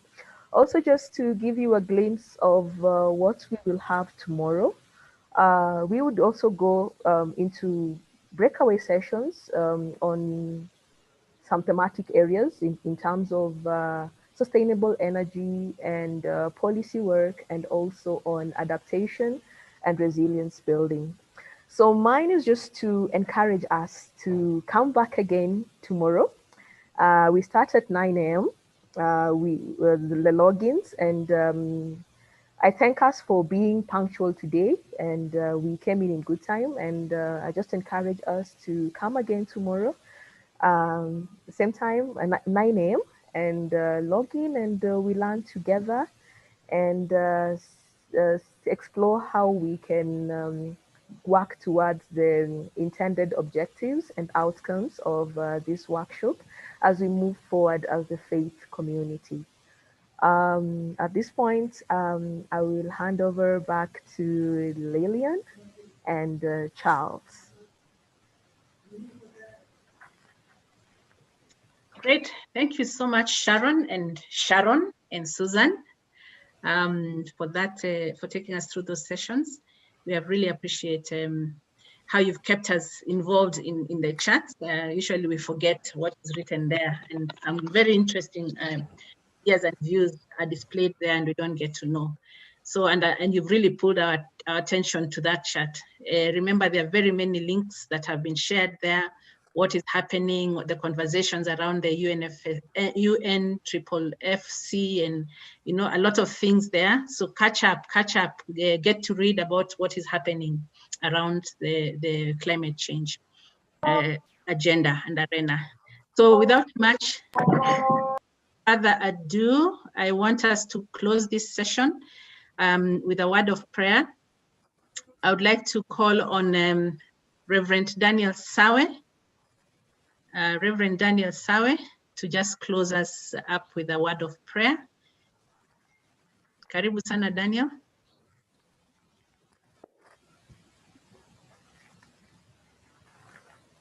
Let's pray.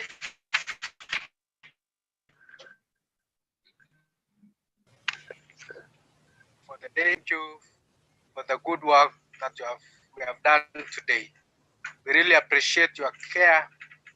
We really appreciate the facilitators who took us through the session. We appreciate all the participants who participated today. As we look forward for tomorrow, we want to ask you, O Lord, to guide us, to give us wisdom, so that, Father, in the day of tomorrow, we may see you through. We thank you and we uplift your name because you are good and you are gracious to us. As we now leave one another, we want to ask you, your presence may go with us. Until tomorrow when we converge again, we shall come and glorify your name. For in Jesus' name we pray and believe. Amen. Thank you. Amen. God bless you. Amen so much. Thank you, Reverend Daniel, for that wonderful prayer. Kindly remember to fill in the registration form. It's on the link. We'll not end the meeting until all of us have filled it in. Just click on it, type your name, and then close it. It will automatically save. Thank you so much for all the participants. Have a blessed afternoon, and thank you so much for our facilitators. See you all tomorrow. Same time, same place. God bless. God bless you too. Bye.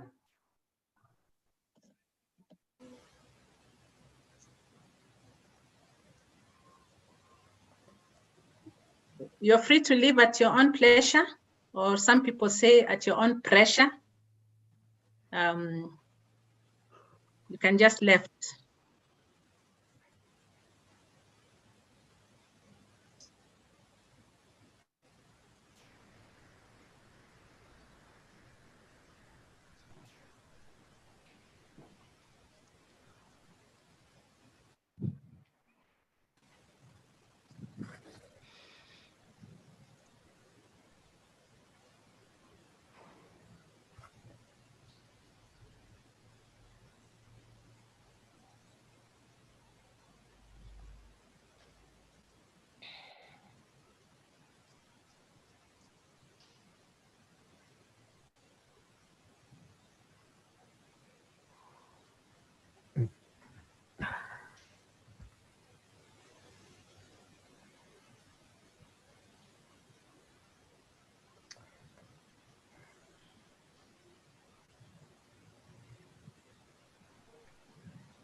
Wow.